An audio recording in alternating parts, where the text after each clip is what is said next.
మన ఆలోచనలు ఎప్పుడు కూడా దేవుని యొక్క సముఖంలో ఆయన్ని ఉద్దేశించి దేవుడు మన కొరకు ఏం రాయించాడో వాటి విషయాల్లో మనం ఒక చక్కటి అవగాహన కలిగినటువంటి వారిని ఈ లోకంలో బ్రతకడానికి అవసరమైనటువంటి సంగతులను ఆయన ప్రేమించి ఇచ్చినటువంటి ఈ సమయాన్ని మనమందరం కూడా చక్కగా వాడుకొని దేవుని యొక్క దివ్యమైనటువంటి మాటలను కలిసి ఆలోచన చేయబోతూ ఉన్నాం.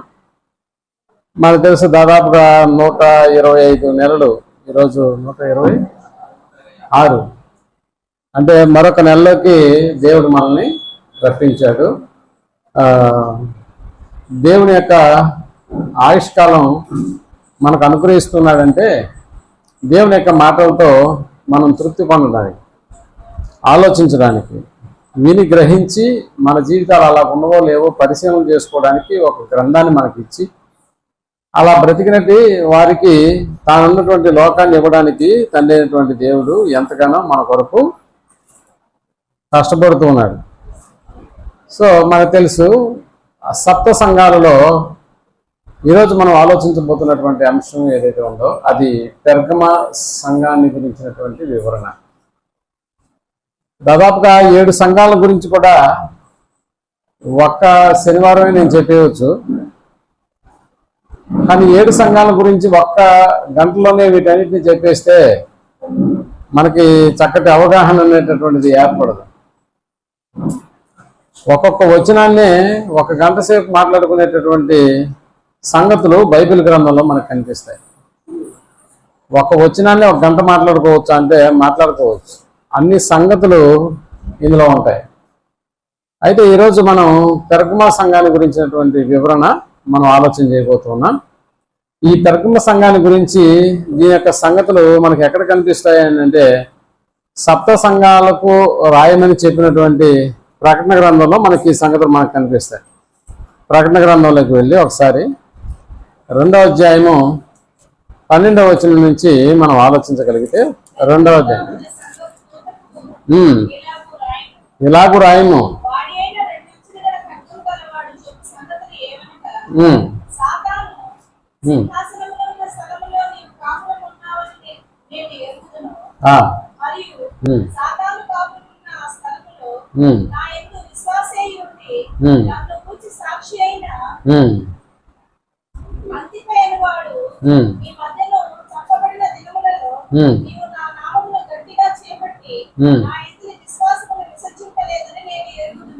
Okay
right. మనకి ఇక్కడ 12వ వచనం నుంచి దాదాపుగా 17వ వచనం వరకు ఈ పెర్గమ సంఘమును కూర్చున్నటువంటి కొన్ని సంగతులు ఇక్కడ రాయబడ్డాయి. ఇప్పుడు మనం పెర్గమ సంఘానికి మనం వెళ్తున్నాం. పెర్గమ సంఘం అనేటటువంటిది ఆసియా, చిన్న ఆసియా అని మనం అనుకున్నాం కదా. ఖండాలు విభజింపబడినప్పుడు ఆసియా అనేటటువంటిది ఒక ఖండంగా, అంటే ఒక చిన్న దేశంగా ఉంది. ఆ దేశంలో ఉన్నటువంటి సంఘాలను గురించి ఇక్కడ రాస్తున్నాడు. ఇప్పుడు పెర్గమ సంఘం అనేటటువంటిది కూడా ఆ 7 సంఘాలలో ఒక సంఘం. సో ఇక్కడ మనకు తెలుసు, మనం గత నెలలో స్ఫుర్ణ అనేటటువంటి సంఘాన్ని గురించి మనం మాట్లాడుకున్నాం. ఇప్పుడు స్ఫుర్ణ అనేటటువంటి సంఘానికి ఈ పెర్గమ అనేటటువంటి సంఘం సుమారుగా ఒక 55 మైళ్ళ దూరంలో ఇది కేంద్రీకృతమై ఉంది. అంత మాత్రమే కాదు, ఈ పెర్గమ సంఘం అనేటటువంటిది ఒక కొండపైన నిర్మించబడినటువంటి పట్టణం. మనకు తెలుసు కదా. తిరుమల అనేటటువంటిది కింద నుంచి చూస్తే కొండలే కనిపిస్తాయి, కానీ పైకి వెళ్ళి చూసిన తర్వాత అది ఒక పట్టణం లాగా ఉంటుంది. అక్కడ భూమి మీద ఎలాగైతే ఇల్లులు కనిపిస్తాయో అలాగే అది కొండ మీద ఉందా అన్న సంగతిని మనం జ్ఞప్తికి తెచ్చుకోలేము. కొన్ని ఊటీ అలాంటి ప్రాంతాల్లో మనం ఆలోచన చేస్తే సముద్ర మట్టానికి చాలా ఎత్తైనటువంటి ప్రదేశాల్లో అవి ఉంటాయి. అలాగే ఈ పెర్గమా సంఘం కూడా ఒక కొండపైన నిర్మించబడినటువంటి పట్టణం. అంటే ఇక్కడ పెర్గమా అనేటటువంటి ఈ పేరుకి గల అర్థం ఏంటంటే, ఆ పేరు అది గోపురం లేకపోతే దుర్గం అనేటటువంటి అర్థం వస్తుంది. మనకు తెలుసు కదా, పెర్గమా అనేటటువంటి ఈ పేరుకి అర్థం ఏంటంటే ఒక గోపురం లేకపోతే ఒక దుర్గం అనేటటువంటి ఆ పేరు, దాని అర్థాన్ని ఇచ్చేటటువంటి పేరు ఆ పెర్గమా అనేటటువంటి పట్టణానికి పెట్టడం జరిగింది. అయితే ఈ పేరు అనేటటువంటిది ఎలా వచ్చింది? మనకు కూడా నెల్లూరు అనేటటువంటి పేరు ఈ మధ్య వచ్చింది, కానీ అంతకుముందు మన నెల్లూరుకున్నటువంటి పేరు సింహాపురి అంట. నెల్లూరు అనే పేరు ఎందుకు వచ్చిందయ్యా, ఎలా వచ్చిందా అని అడిగితే చెన్నై వాళ్ళు చెప్తారు, నెల్లూరులో అంటే నల్లూరు లేకపోతే ఏదో ఒడ్లుని నల్లి ఏదో అంటారు. అంటే దానికి ప్రసిద్ధి చెందినటువంటి పట్టణంగా ఒకనాడు నెల్లూరు పట్టణం ఉండేది. కాబట్టి ఆ పట్టణం దేనికి ప్రసిద్ధో దానికి సంబంధించినటువంటి పేరును పెట్టి పిలిచేటటువంటి ఒక ఆనవాయితీ కూడా ఇప్పుడు మంతరంలో కూడా ఉంది. కానీ అప్పుడు ఈ పెర్గమా అనేటటువంటి ఈ సంఘానికి లేకపోతే ఈ పట్టణానికి ఆ పేరు ఎలా వచ్చిందని అంటే, నిజంగా మనకు తెలుసు ఆ మొదటి శతాబ్దంలో గ్రంథకర్తలు ఏం చేసేవాళ్ళు అంటే చరిత్రకారులు కొన్ని ఆ చరిత్రకు సంబంధించినటువంటి విషయాలు రాసేటటువంటి వాళ్ళు చరిత్రకారులు రాస్తూ ఉంటారు. అంటే ఏం జరుగుతుంది, ముఖ్యంగా ఈ పెర్గమా అనేటటువంటి ఆ పట్టణంలో చరిత్రకారులు అంటే చరిత్రను రాసేటటువంటి లేఖికులు ఏం చేసేవాళ్ళు అంటే, పాపులస్ అనేటటువంటి ఒక చెట్టుకు సంబంధించినటువంటి పాపులస్ అనేటటువంటి ఒక మొక్క ఆ ప్రాంతాల్లో పెరుగుతున్నటువంటిది లేదా బయట నుంచి వాళ్ళు దిగుమతి చేసుకుని పాంపులస్ అనేటటువంటి ఆ మొక్క నుండి వచ్చినటువంటిదే పేపర్ అనే పదం. అంటే ఆ వాటి యొక్క ఆకులు ఎలా ఉంటాయంటే మనకి నోట్స్ లో ఎలాగైతే పేపర్లు ఉంటాయో అలాగే ఉండేటటువంటివి. అందుకని చరిత్ర లేఖకులు ఏం చేసేవాళ్ళు అంటే ఆ పాపులస్ అనేటటువంటి ఆ మొక్క నుంచి వచ్చినటువంటి వాటి యొక్క ఆకులలో ఒక పుస్తకం లాగా దాన్ని మలుచుకుని బైండింగ్ లాగా చేసుకుని చరిత్ర లేఖకులు వాటిని రాయడం మొదలు పెట్టేవాళ్ళు అన్నమాట, ఈ పాపులస్ అనేటటువంటి చెట్టుకు సంబంధించి. అయితే ఇక్కడ ఆ మొక్కలను వాళ్ళు ఏం చేస్తారంటే చాలా జాగ్రత్తగా కట్ చేసి ఒక క్రమంగా అమర్చి వాటిపైన రాసి వాటిని భద్రపరిచేటటువంటి వాళ్ళు. అయితే ఈ పెర్గమా అనేటటువంటి ఈ కొండపైన ఉన్నటువంటి ఈ యొక్క పట్టణంలో ఒక గ్రంథాలయం కూడా ఉండేది, పెద్ద గ్రంథాలయం అనేటటువంటిది ఉండేది. అయితే ఇక్కడ ఈ పాపులస్ అనేటటువంటిది రోమా నుంచి కూడా కొన్నిసార్లు దిగుమతి అయ్యేది వీళ్ళకి. ఇక్కడ ఏం జరుగుతుందంటే అక్కడ రోమా నుంచి వస్తున్నటువంటి ఈ పాపులస్ అనేటటువంటి ఈ పేపరు మూల కారణమైనటువంటి ఈ మొక్కల విషయంలో వాళ్ళు ఏం చేసేవాళ్ళు అంటే దాన్ని ఆఫ్ చేసినారు కొద్ది రోజులు. అంటే మాకు స్టాక్ లేదు అన్నట్టుగా. అంటే పెర్గమాకు పంపించేటటువంటి ఈ పాపులస్ అనేటటువంటి మొక్కకు సంబంధించినటువంటి ఈ ఆకులను ఆఫ్ చేసిన తర్వాత ఇక్కడ వీళ్ళు ఏం చేశారంటే పెర్గమాలో ఉన్నటువంటి చరిత్రకారులు మరి చరిత్రకు సంబంధించినటువంటి విషయాలు లేకపోతే దైనందిన కార్యక్రమాలు లేకపోతే ఆయా న్యాయస్థానాల్లో కావచ్చు అలాగే ప్రభుత్వ పరిపాలన సంస్థకు సంబంధించినటువంటి వాటిలో దేంట్లో రాయాలి వాళ్ళు? చరిత్రకారులు సరే రాయడానికి ఇవి ఉపయోగపడతాయి, మరి మిగిలినటువంటి ఆఫీసులకు సంబంధించినటువంటి విషయ సమాచారం అంతా దేంట్లో రాసుకోవాలి? అందుకని వీళ్ళు ఏం చేశారంటే కొత్తగా చర్మపు కాగితాలు అనేటటువంటి ఆ విషయంలో వాళ్ళు ఏం చేశారంటే చర్మపు కాగితాలలో వీళ్ళు రాయడం మొదలు పెట్టారు. పెర్గమా అనేటటువంటి పట్టణంలో ఉన్నటువంటి వాళ్ళు మొట్టమొదటగా ఉపయోగించినటువంటి పేపర్కు బదులు అంటే ఈ పెపోలస్ అనేటటువంటి ఈ మొక్క నుంచి ఎప్పుడైతే అవి ఆగిపోయాయో ఇప్పుడు చర్మపు కాగితాల్లో రాయడం మొదలు పెట్టినటువంటి సంఘటన ఇక్కడ మనకు కనిపిస్తుంది. అయితే వీళ్ళు ఆ విషయాలన్నింటినీ రాసి వాళ్ళు ఏం చేసేవాళ్ళు అంటే చుట్టలుగా చుట్టి భద్రం చేసేటటువంటి వాళ్ళు. అందుకని ఆ చుట్టలకు అక్కడ పెట్టినటువంటి పేరు ఏంటంటే ప్యాచ్ మేట్స్ అంటారు. అంటే ప్యాచ్లుగా వాళ్ళు ఏం చేసేవాళ్ళంటే రౌండ్ చేసేసి వాటిని భద్రపరిచేటటువంటి ప్యాచ్ మెర్స్ అనేటటువంటి వాళ్ళు. ఈ ప్యాచ్ మెర్స్ అనేటటువంటి ఆ పదంలో నుండి వచ్చిందే ఈ పెర్గమా అనేటటువంటి పేరు. అంటే చర్మపు కాగితాలలో రాసినటువంటి విషయాలు వాళ్ళు చాలా జాగ్రత్తగా చుట్టి భద్రం చేసేటటువంటి ఒక పద్ధతి ఇక్కడ మొదలైంది. కాబట్టి ఆ ప్యాచ్ మెర్స్ అనేటటువంటి ఆ పదం నుంచి వచ్చినటువంటిదే పెర్గమ అనేటటువంటి ఆ ఊరు, ఆ పట్టణం పేరు. అయితే ఆ రోజుల్లో మనకు తెలుసు, ఆ రోజుల్లో గ్రీకులకు దేవతలు ఉండేవాళ్ళు, అలాగే రోమిలకు కూడా దేవతలు, అంటే జైస్ అనేటటువంటి దేవతల పేర్లు కూడా మనకు తెలుసు. మనం గత నెలలో కూడా మనం వాటి గురించి కొన్ని మాట్లాడుకున్నాం. అయితే ఈ పెర్గమా పట్టణంలో కూడా అతి పెద్ద గుడి అనేటటువంటిది అవుతుంది. ఎత్తైనటువంటి విగ్రహం, దానికి సంబంధించినటువంటి దీపం, అంటే బలులు అర్పించడానికి, లేకపోతే అక్కడ జాతరలు జరగడానికి యథాప్రకారంగా ఎక్కడ ఊరున్నా కూడా ఆ ఊరిలో మనకి ఏమేమి కనిపిస్తాయంటే ఒకటి గుడి, రెండు బడి అన్నట్లుగా. సో అక్కడ ఆ పట్టణంలో కూడా ఏమైనా ఉన్నాయంటే ఎత్తైనటువంటి విగ్రహం, దానికి సంబంధించినటువంటి దీపస్తంభాలు, బలులు అనేటటువంటిది, అక్కడ ఉన్నటువంటి ఆ దేవత విగ్రహాల ముందు ఉన్నటువంటి ఆ దీపం కూడా వాళ్ళు ఎలాంటి దీపాన్ని పెట్టేవాళ్ళు అంటే నిరంతరము అది ఎలుగుండేటట్లుగా పెట్టేటటువంటి వాళ్ళు అన్నారు. అంటే ఇంకా అంత మాత్రమే కాదు, ఆసియాలోనే ఫోయస్ అనేటటువంటి ఒక దేవుడు కూడా పెర్గమా అనేటటువంటి ఆ ఊర్లో ఉంటూ ఈయన ఈ ఫోయస్ అనేటటువంటి దేవత ఆసియాకే మొత్తం ఒక రక్షకుడిగా పిలువబడేవాడు అనమాట. మనకు తెలుసు కదా, ఈ రోజుల్లో కూడా మనం ఏదైనా ఒక ఊరికి ప్రయాణం చేస్తున్నప్పుడు ఆ ఊరు మొదట్లో అభయ ఆంజనేయ అని ఒక విగ్రహం కనిపిస్తుంది. అంటే ఆ విగ్రహానికి సంబంధించి ఆ ఊరి ప్రజలు ఎలా భావిస్తారు దాన్ని? మా ఊరికి ఏదైనా ఆపద వస్తే మమ్మల్ని కాపాడేవాడు, మమ్మల్ని రక్షించేవాడు ఆయనే అన్నట్లుగా. సో ఊరికి మొదట్లో ఆ విగ్రహాలు ఇప్పుడు లేటెస్ట్ గా మన తరంలో పెడుతున్నారు, అంతకుముందు ఆ విగ్రహాలు అనేటటువంటివి లేవు. అందుకని ఆ ఊరు దాటిపోయేటప్పుడల్లా ప్రారంభంలో అలాంటి విగ్రహాలు మనకు కనిపిస్తాయి. ఇక్కడ కూడా పెర్గమ అనేటటువంటి పట్టణంలో కూడా ఈ ఫోయస్ అనేటటువంటి పేరు కలిగినటువంటి ఈ దేవుడు పెర్గమలో ఉంటూ రక్షకుడుగా కొలవబడేటటువంటి వాడంట. అంటే ఎలాంటి ఆపదలు రానియకుండా ఈ ఫోయస్ అనేటటువంటి దేవుడే మమ్మల్ని కాపాడుతున్నాడు అనేటటువంటి.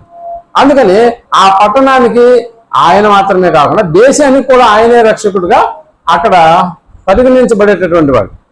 కాబట్టి రక్షణ మనకి కావాలని అంటే, మన కుటుంబానికి రక్షణ కావాలంటే ఆ పెర్గమలోకి వెళ్ళి ఆ ఫోయస్ అనేటటువంటి దేవుడి దగ్గర మనం కానీ ఒప్పుకుంటే, లేకపోతే మనం కానీ మొక్కుకుంటే ఆ దేవుడు మనకు రక్షకుడిగా ఉంటాడు అనేటటువంటి భావన ఆ రోజుల్లో ఉండేటటువంటిది.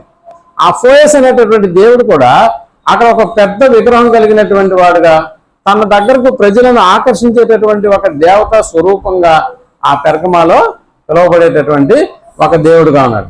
అంటే ఇప్పుడు అలాంటి పట్టణంలోకి వెళ్ళి, అంటే పెర్గమా అనేటటువంటి పట్టణంలో ఎవరున్నారు? రోమిలకు సంబంధించిన దేవతలు ఉన్నారు, ఇక గ్రీకులకు సంబంధించినటువంటి దేవతలు ఉన్నారు. వీళ్ళు మాత్రమే కాకుండా రోమా సామ్రాజ్యాన్ని పరిపాలిస్తున్నటువంటి చక్రవర్తులకు కూడా అక్కడ దేవాలయాలు కట్టారు. చక్రవర్తులకు కూడా దేవాలయాలు కట్టారు. మనకు తెలుసు కదా, ఈ రోజుల్లో సినిమా యాక్టర్లకు కూడా ఏం కడుతున్నారు?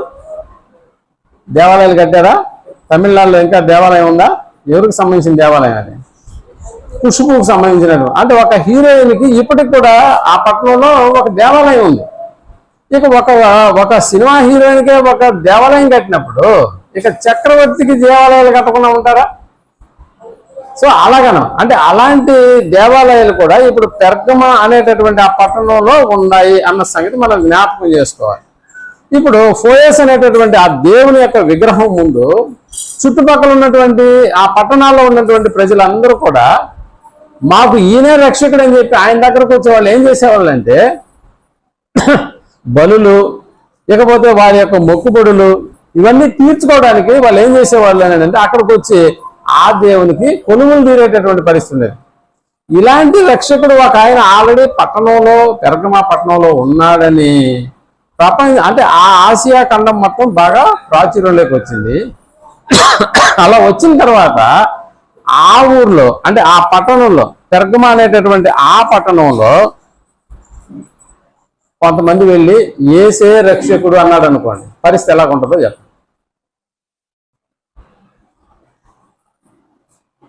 యేసే రక్షకుడు అంటే చెల్లుబాటు అవుతుందా? అసలు యేసుని గురించినటువంటి ఏ ఆకారం, దానికి సంబంధించినటువంటి ఏ ప్రతిమ లేనటువంటి దినాలు అవి. కానీ అప్పటికే పెర్గమాలో ఎవరున్నారు? ఫోయస్ అనేటటువంటి దేవుడు ఉన్నాడు. ఆయనకు ఒక ఆకారం ఉంది, ఒక విగ్రహాన్ని మొలిచిపెట్టారు. సో చాలా ప్రాచుర్యంలోకి పొందుతూ ఉన్నాడు ఆ ఫోయస్ అనేటటువంటి దేవత. అలాంటి పట్టణంలోకి వెళ్ళి యేసే రక్షకుడు అంటే బాగుంటుందంటే అలా చేస్తే ఎలా ఉంటుందో ఒకసారి మీరు ఆలోచించండి. ఎవరైనా ఒప్పుకుంటారా అసలు?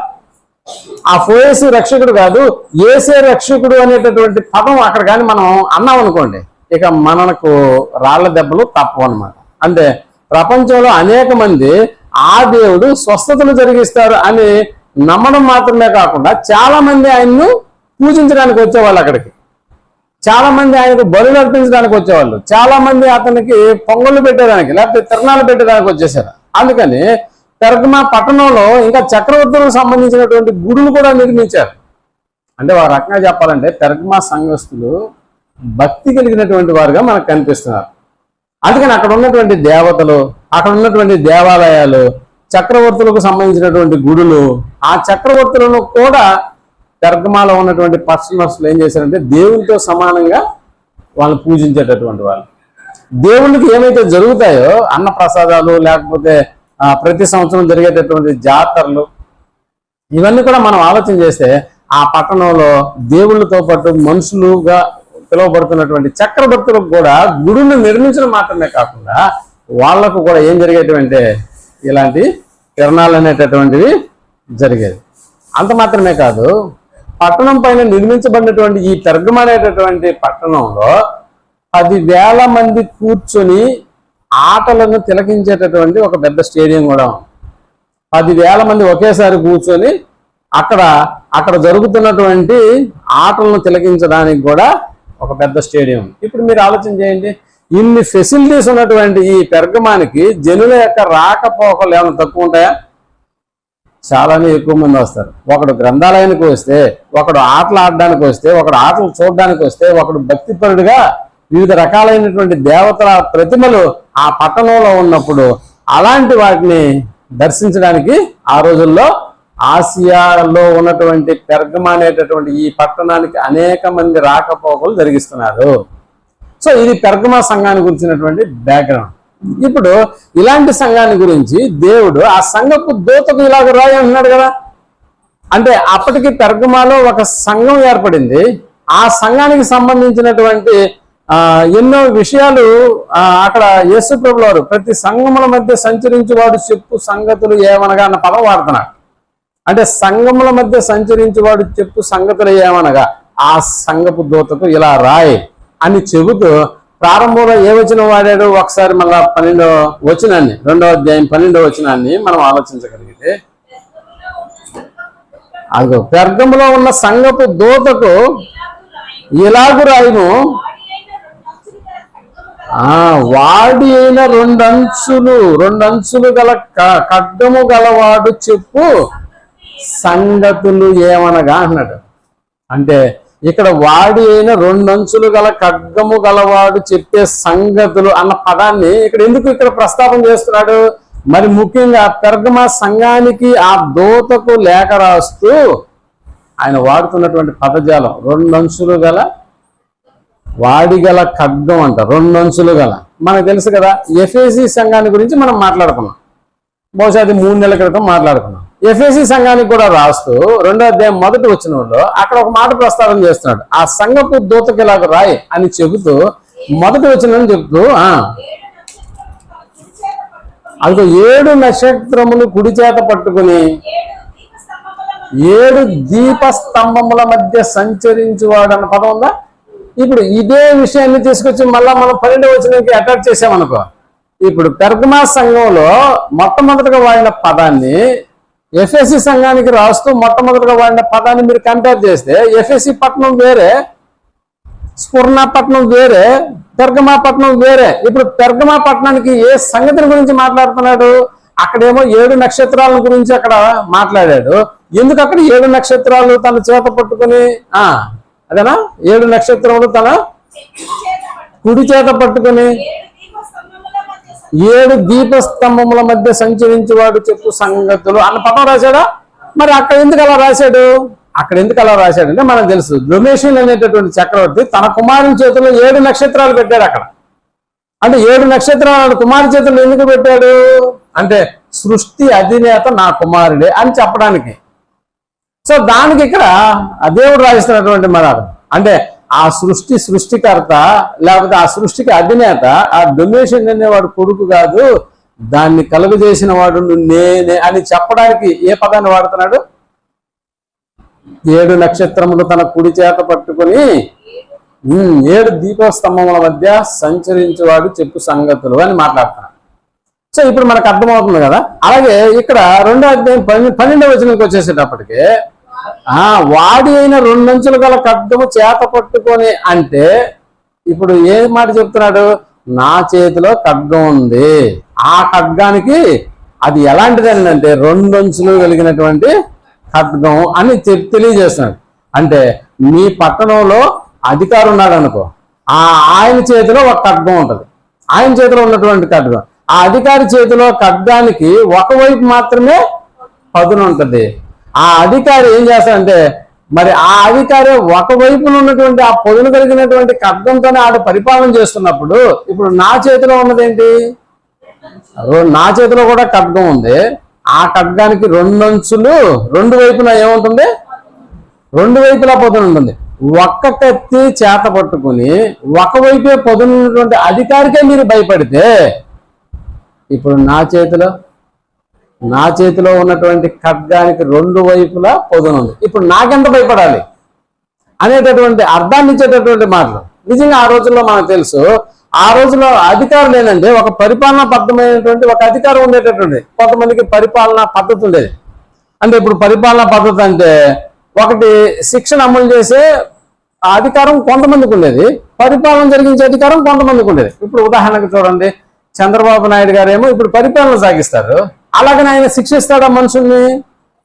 శిక్షించడానికి ఏముంది? ఇక్కడ న్యాయస్థానం ఉంది. అంటే ఒకటి పరిపాలనా పద్ధతి, రెండోది ఏంటంటే శిక్షణ అమలు చేసేటటువంటి అధికారం ఇంకొకరికి ఉండేది. పాలించే అధికారం ఒకరిది, శిక్షించే అధికారం న్యాయాధికారికి అనేటటువంటిది ఉండేది. కానీ ఆ రోజుల్లో పాలనాపరమైనటువంటి అధికారంతో పాటు శిక్షించే అధికారం కూడా ఆ పాలకులకు ఉండేదన్నమాట. శిక్షించే అధికారం కూడా ఉండేటటువంటిది. ఎందుకు? అందుకనే ఆ అధికారికి మీరు భయపడుతున్నారు. ఆడు పరిపాలన మాత్రమే కాదు చేసేది, ఆడేం చేస్తాడు? మిమ్మల్ని శిక్షించే అధికారాన్ని కూడా ఆడు కలిగి ఉంటాడు. ఇది పరిపాలనా పద్ధతిలో ఈ 2 అధికారాలు ఆ రోజుల్లో ఆళ్ళకుండేటివి. కాబట్టి ఆ అధికారికి మీరు భయపడుతున్నారు కదా, మరి నా దగ్గర ఉన్నటువంటి ఖడ్గం ఇంకా పొదునైంది కదా. మరి ఇక్కడ చెబుతూ ఆ సంఘాన్ని ఆదరించేటటువంటి మాటలు ముందుగా చెప్పి ఆ తర్వాత సంఘానికి చెప్తున్నటువంటి మాటల గురించి ఇక్కడ మాట్లాడతాం. అంటే నా దగ్గర 2 అంచులు కలిగినటువంటి ఖడ్గం ఉంది కాబట్టి మీరు నా పక్షాన ఉంటే ఎవడు కూడా నా ఖడ్గాన్ని దాటి మీ వైపుకి రాలేడు అనేటటువంటి ఆదరణ కూడినటువంటి మాట. ఇంకా ఏ పదాన్ని వాడుతున్నాడు ఒకసారి మళ్ళీ 13వ వచనానికి వెళ్ళి ఇప్పుడు ఆలోచన చేయండి. సాతాను సింహాసనం ఉన్న స్థలము అనేటటువంటి, అంటే ఇక్కడ సాతానుకు ఇక్కడ సింహాసనం ఉందా? మనకు తెలుసు కదా, మన దేశ రాజధాని ఏది? ఢిల్లీ. ఇప్పుడు ఢిల్లీలో ఈ దేశాన్ని పరిపాలకుడుగా ఉన్నటువంటి మోడీ గారి సింహాసనం అక్కడ ఉందా? అంటే అక్కడుండి ఆయన ఇక్కడ కూడా పరిపాలన చేస్తాడు. ఆయన ఢిల్లీలో సింహాసనం వేసుకొని కూర్చొని ఆంధ్రప్రదేశ్లో కూడా పరిపాలన చేస్తాడా లేదా? తమిళనాడు కూడా చేస్తాడా లేదా? అలాగే ఇప్పుడు అపవాది సింహాసనం ఎక్కడుందంట? పెర్గములో ఉందంట. అపవాది సింహాసనం పెర్గములో ఉందంట. అంటే ఆడికి ఒక సింహాసనం వేసి ఆయన గొలుస్తున్నారన్న పద్ధతి కాదు, అక్కడ చేరేవాడు తన కార్యక్రమాలన్నింటినీ కూడా కొనసాగిస్తున్నాడు అనేటటువంటి అర్థం. అంటే నిజంగా చెప్పాలని అంటే అపవాది యొక్క పరిస్థితి ఎలాగుంటది? ఒకసారి యోబు గ్రంథంలోకి వెళ్ళి మొదట 6వ వచనంలో, ఎరా అపవాది ఎక్కడి నుంచి వచ్చావురా నువ్వు అని అడిగినప్పుడు అపవాది చెప్తున్నటువంటి మాట మనకి జ్ఞాపకం వస్తుంది కదా. అక్కడ ఏ మాట చెప్తున్నాడు? అక్కడ నేను భూమి మీద అటు ఇటు తిరిగేటటువంటి వారికి, అంటే నేను భూమి మీద అటు ఇటు తిరుగుతున్నాను అన్న పదం. అటు ఇటు ఎందుకు తిరుగుతున్నాడు? పొగులైతే ఇండియాలో ఉంటాడు, రాత్రి అయితే అమెరికాకి వెళ్తాడు. ఎందుకంటే అక్కడ పొగులు అవుతుంది. పొగులైతే మనుషులు తిరుగుతూ ఉంటారు. కాబట్టి వాళ్ళ యొక్క మానసిక స్థితిని మార్చడానికి, వారి ఉద్దేశాలను ఆడివైపు తిప్పుకోవడానికి మనుషుడు స్పృహ కలిగి ఉంటేనే దేవుడు అపవాద పని చేస్తాడు. కాబట్టి అటు ఇటు తిరుగుతున్నాడు. కానీ ఇక్కడ పెర్గమా విషయానికి వచ్చేసేటప్పటికి ఇప్పుడు పెర్గమాలో ఏం చేస్తున్నాడంట? ఆడు ఆ సింహాసనం వేసుకుని కూర్చుంటే ఇక పరిస్థితి ఎలాగుంటుందో మీరు ఆలోచించండి. కొన్ని సందర్భాల్లో కూడా మనం గమనిస్తే ఎక్కడైనా ఆటుపోట్లు జరిగి లేకపోతే విపరీతమైనటువంటి ప్రకృతి వైపరీత్యాల వల్ల ఏదైనా ఒక ప్రాంతం నష్టపోయినప్పుడు అక్కడ ముఖ్యమంత్రి గారే వచ్చి కూర్చునేసినాడు అనుకోండి, పరిస్థితి ఎలాగుంటుందో మీరు చెప్పండి. అంటే పని ఎంత ఫాస్ట్ గా జరిగించాలా అని అంటే ఇప్పుడు ముఖ్యమంత్రి గారు కూడా అక్కడే ఉన్నాడు అనుకో, ఆయన ఇలా చేయండి అలా చేయండి అని చెప్పి వెళ్ళిపోతే పని జరుగుతుందా? అలా జరగదు. కాబట్టి అమ్మో సీఎం గారు మన దగ్గర ఉన్నారు కాబట్టి ఇప్పుడు పని ప్రతి డిపార్ట్మెంట్ వచ్చి ఎలాగైతే తన యొక్క పనులను త్వరగా ఎలా చేస్తారు, ఇప్పుడు అపవాది కూడా ఇక అటు ఇటు తిరిగితే బాగుండదు. కాబట్టి పెర్గమా అనేటటువంటి ఈ పట్టణంలో నేను సింహాసనం వేసుకొని ఇక్కడ కూర్చోవాలి. మనకు తెలుసు కదా, అటు ఇటు తిరుగుతూ అపవాదిని గురించి మనకు రాయబడిన మాట మనకు తెలుసు. 1 పేతురు 5వ అధ్యాయం 8వ వచనంలో వాడు ఏం చేస్తున్నాడంట, గర్జించు సింహం వలె ఎవరిని మింగుదా అని వెతుకుతూ తిరుగుతున్నాడు. వెతుకుతూ తిరిగేవాడికి అంత పవర్ ఉంటే ఇప్పుడు కుర్చీ వేసుకుని అక్కడే కూర్చున్నాడు వాడు, పరిస్థితులు ఎలా ఉంటాయో చెప్పండి. కుర్చీ వేసుకొని కూర్చుంటే పరిస్థితి ఎలాగ ఉంటుందని అంటే అమ్మో చాలా జాగ్రత్తగా వాడికి సంబంధించినటువంటి దోతలు కూడా మన ఆఫీసర్ ఎక్కడే ఉన్నాడు కాబట్టి మనం కూకడానికి లేదు, నిద్రపోవడానికి లేదు అన్నట్టుగా ఏం చేస్తారు వాళ్ళు, రేయింబగళ్ళు కష్టపడతారా? అలాగే ఇప్పుడు పెర్గమ ఆ పట్టణంలో ఇప్పుడు సింహాసనం వేసుకొని కూర్చున్నవాడు అపవాది. సో అక్కడి నుంచే తన యొక్క కార్యక్రమాలను పర్యవేక్షిస్తున్నాడా అంటే అవును, అక్కడి నుంచే అలాంటి పరిస్థితుల్లో నిజం పెర్గమ సంఘం అనేటటువంటిది అలాంటి పరిస్థితుల్లో అక్కడ ఉంది. ఇప్పుడు అలాంటి పరిస్థితిలో ఉన్నటువంటి ఆ సంఘం యొక్క పరిస్థితి ఎలా ఉంటుందో ఒకసారి మనం ఆలోచించుకుంటే మనకే అర్థమవుతుంది. ఇక దేవునికి తెలియదా అంటే దేవునికి తెలుసు. నిజంగా ప్రేమటువంటి వాళ్ళరా, ఇక్కడ దేవునికి ప్రతి విషయం అర్థమవుతున్నాయని అంటే ప్రతి విషయం అర్థమవుతుంది. ఏ విషయం ఎలా అర్థమవుతుంది దేవునికి అని అంటే ఏ వ్యక్తి ఎక్కడున్నాడో ఈ రోజుల్లో నిజంగా మనం ఇంత ఈజీగా మనం అతను అంటే ఒక నంబర్ను బట్టి ఒక వ్యక్తి ఒక దొంగతనం జరిగించినటువంటి వ్యక్తి లేకపోతే ఏదైనా బ్లాక్మెయిల్ చేసినటువంటి వ్యక్తి అతని నంబర్ని ట్రేస్ అవుట్ చేసి అతను ఏ ప్రాంతంలో ఉన్నాడో కూడా మనం గుర్తించవచ్చు. పోలీసుల యొక్క రికార్డులో కూడా అది చాలా ఈజీ అవుతుంది. కానీ ఆ రోజుల్లో ఏ వ్యక్తి ఎక్కడున్నాడో ఏం పని చేస్తున్నాడో కూడా తెలియదు. బట్ ఎవరికి తెలుసు ఈ సంగతులన్నీ? దేవునికి బాగా తెలుసు.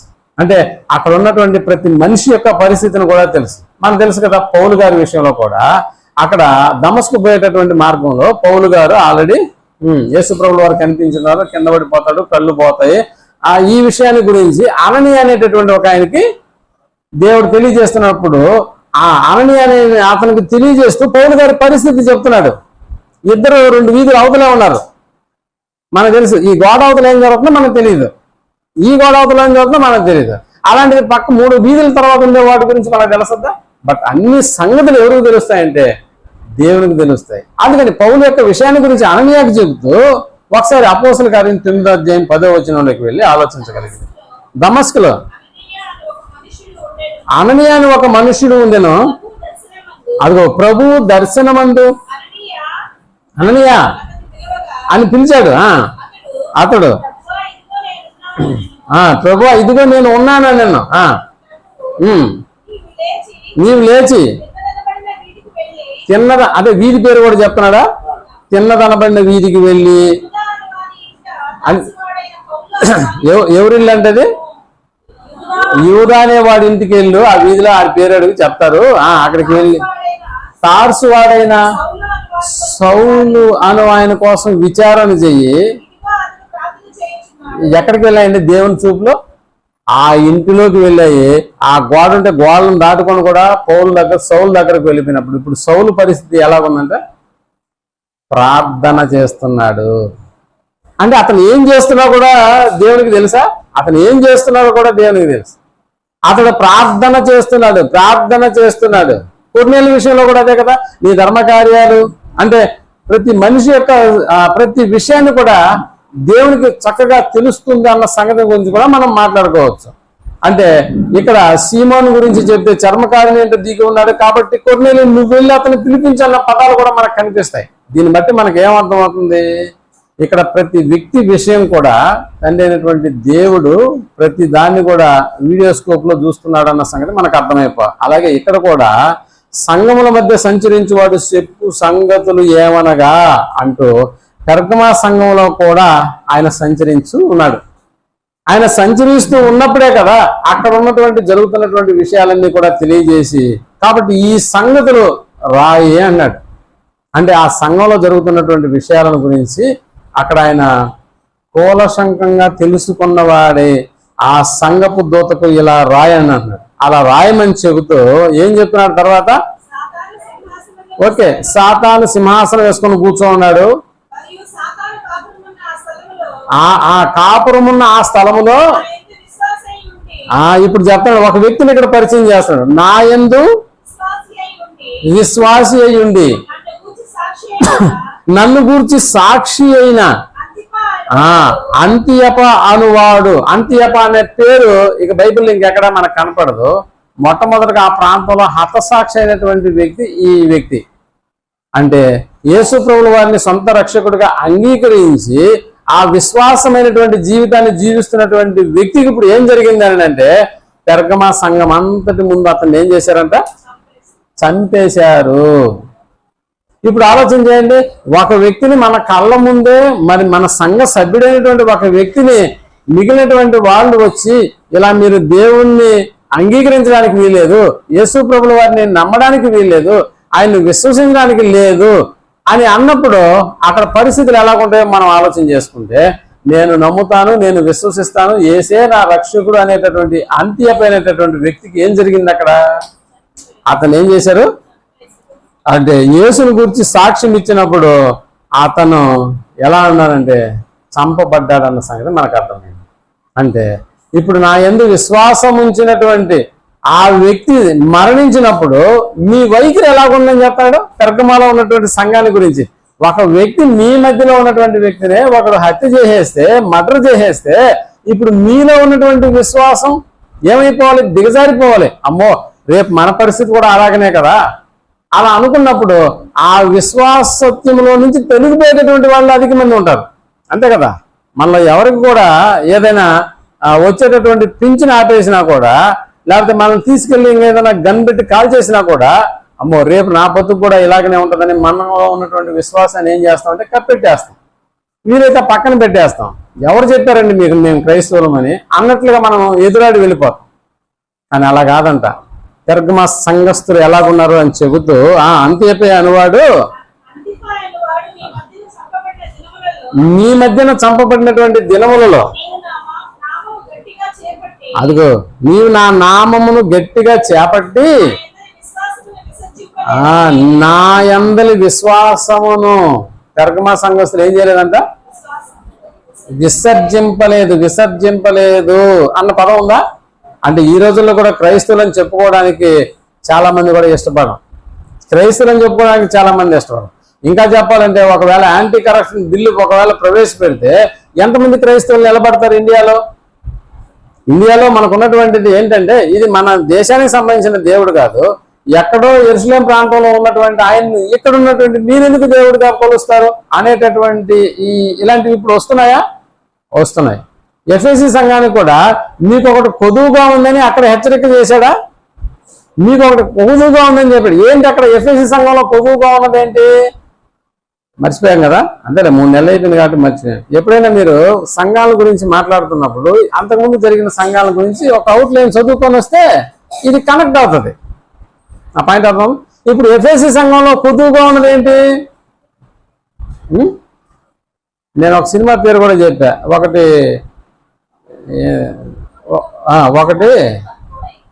తక్కువైంది అన్న పదం కూడా వాడాను.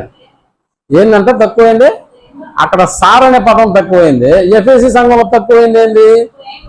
ప్రేమ. అది అంటే మీకు సినిమా డైలాగులు చెప్పినా కూడా మీకు ఆ పదాలు గుర్తు రావట్లేదంటే మనలో లేనిదేంటి? ప్రేమ.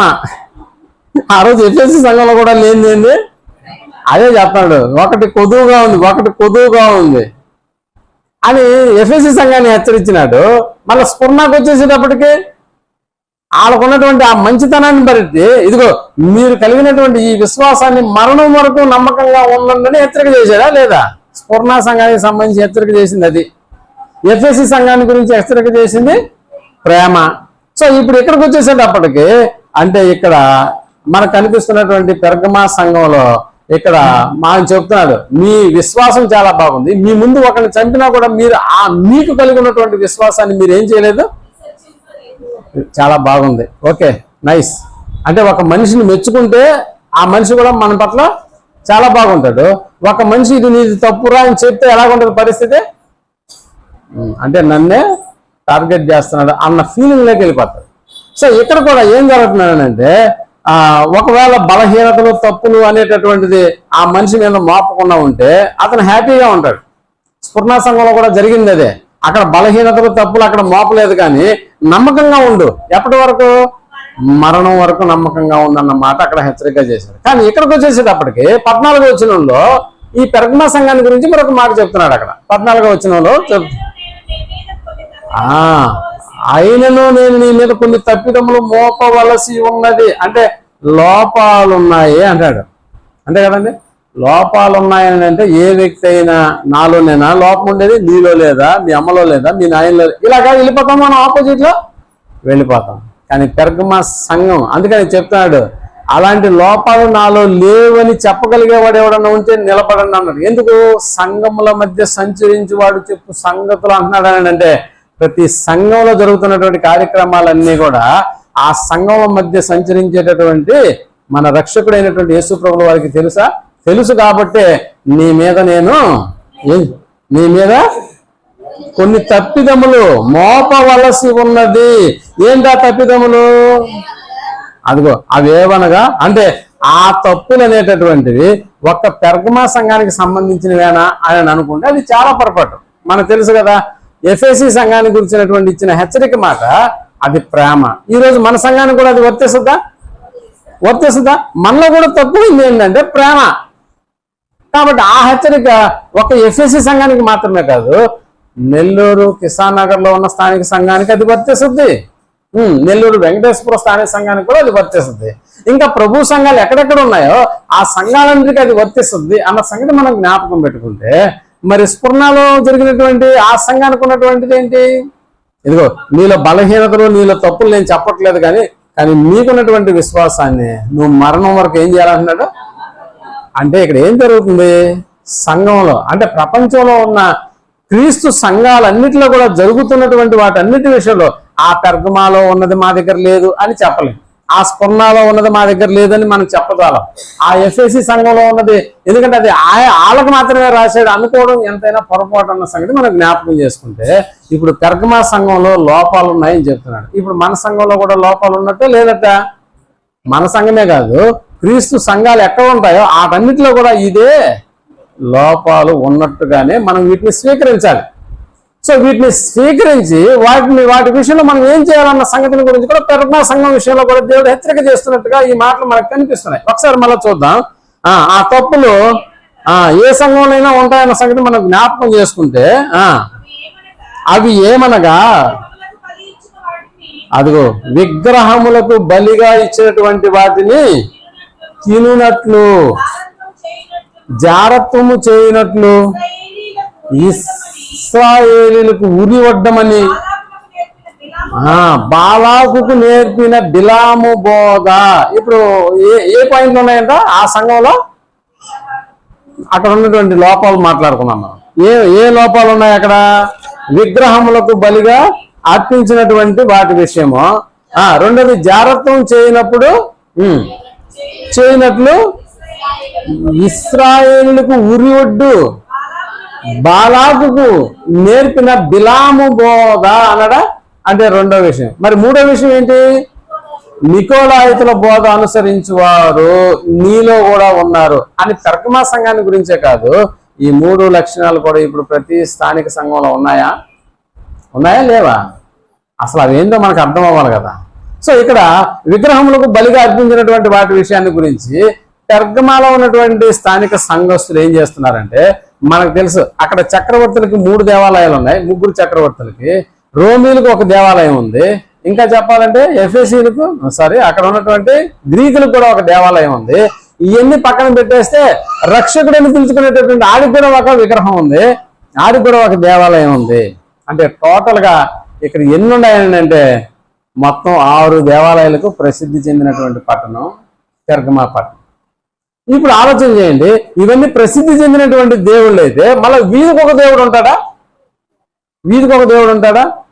ఆ పట్టణంలో ఉన్నటువంటి వీధులు, ఆ వీధులకు కూడా ఒక దేవుడు ఉంటాడు. ఆ వీధుల్లో ఉన్నటువంటి ప్రతి కుటుంబానికి కూడా ఒక కుటుంబ దేవత ఉంటది. కాబట్టి వాళ్ళు ఆదివారం వచ్చినా శనివారం వచ్చినా మధ్యలో ఏ వారాలు వచ్చినా కూడా ఇది మా దేవుడికి పెట్టింది అన్నట్లుగా వాళ్ళు ఏం చేస్తున్నారంటే సంఘస్థుల గొడవ వలన ఇంటికి విలువించి వాళ్ళు ఏం చేస్తున్నారు, విగ్రహాలకు అర్పించినటువంటి వాటిని తినడం మాత్రమే కాదు. అది వీటి విషయంలో మధ్యలో ఏం చేస్తున్నాడంటే బాలాకు నేర్పించినటువంటి బిలాము బోధ అన్న పదం మనకి ఇక్కడ కనిపిస్తుంది. ఇంతకీ బిలాము ఏం నేర్పించాడయ్యా? బాలాకు బిలాము బోధ ఏం చేశాడు? బిలాము బోధ ఏం చేశాడు? ఒకసారి మనం సంఖ్యాకాండము 25వ అధ్యాయము మొదటి 3 వచనాలను మనం ఆలోచించగలిగితే, సంఖ్యాకాండము 25వ అధ్యాయం మొదటి 3 వచనం వాయిస్ వినిపిస్తుందా? ఇశ్రాయేలు అంటే బిలాము ఏ బోధ నేర్పించాడో బాగా ఆలోచన చేయండి. బిలాము ఏ బోధ నేర్పించాడు ఇక్కడ? ఇశ్రాయేలీయులు షిత్తీములో దిగి ఉండగా ప్రజలు అదిగో మోయాబు రాండ్రతో వ్యభిచారము చేయసాగి, మోయాబీలతో అంటే చివరిగా మనకు తెలుసు అక్కడ బాలాకు ఆ ఇశ్రాయేల్ జనాంగాన్ని ఓడగొట్టడం నా వల్ల కావట్లేదు, ఆల్రెడీ అంతకు ముందు ఉన్నటువంటి రాజులను కూడా వాళ్ళు ఏం చేశారంటే ఓడించేసేసారు, ఇప్పుడు నెక్స్ట్ టార్గెట్ నేనే. కాబట్టి బాలాకు ఒక నిర్ణయం తీసుకున్నాడు. ఇశ్రాయేల్లో సోదిగాడిగా పేరు పొందినటువంటి ఈ బిలాం అనేటటువంటి ప్రవక్త దగ్గరకు మనుషులను పంపించాడు. మనకు తెలుసు కదా బిలాము గురించినటువంటి ఆ యొక్క ఆలోచనలు మనకు తెలుసు. అంటే ఆడ ఆ బంగారు వెండి ఆ సామగ్రిని అంతా చూసి ఆ బహుమానాన్ని అంతా చూసి 3 రోజులు వెయిట్ చేయండి అని చెప్పినాడు. ఆడ శపించున్న ప్రతిసారి ఇశ్రాయేల్ మీదకి అది ఆశీర్వాదాలుగా మారిపోతున్నాయి అన్న సంగతి.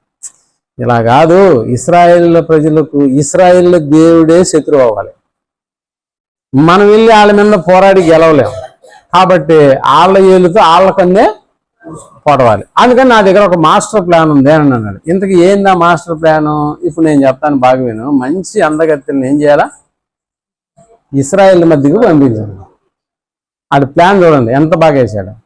నిజంగా ఆలోచన చేస్తే ఏ ఆడ మనిషి అయినా అందంగా కనిపిస్తే ఇంకా ఇశ్రాయేల్ ఏమన్నా మగవాళ్ళు గమ్ముకుంటారా? లేదు లేదు. అదే అనమాట అక్కడ జరుగుతున్నటువంటి సన్నివేశం. ఒకసారి మళ్ళీ మొదటి వచనం నుంచి 25వ అధ్యాయం. ఇశ్రాయేలు షిత్తీం అనే ప్రాంతంలో దిగి ఉండగా ప్రజలు మోయాబు రాండ్రతో వ్యభిచారం చేయసాగిరి. ఆ స్త్రీలు అదిగో తమ దేవతలకు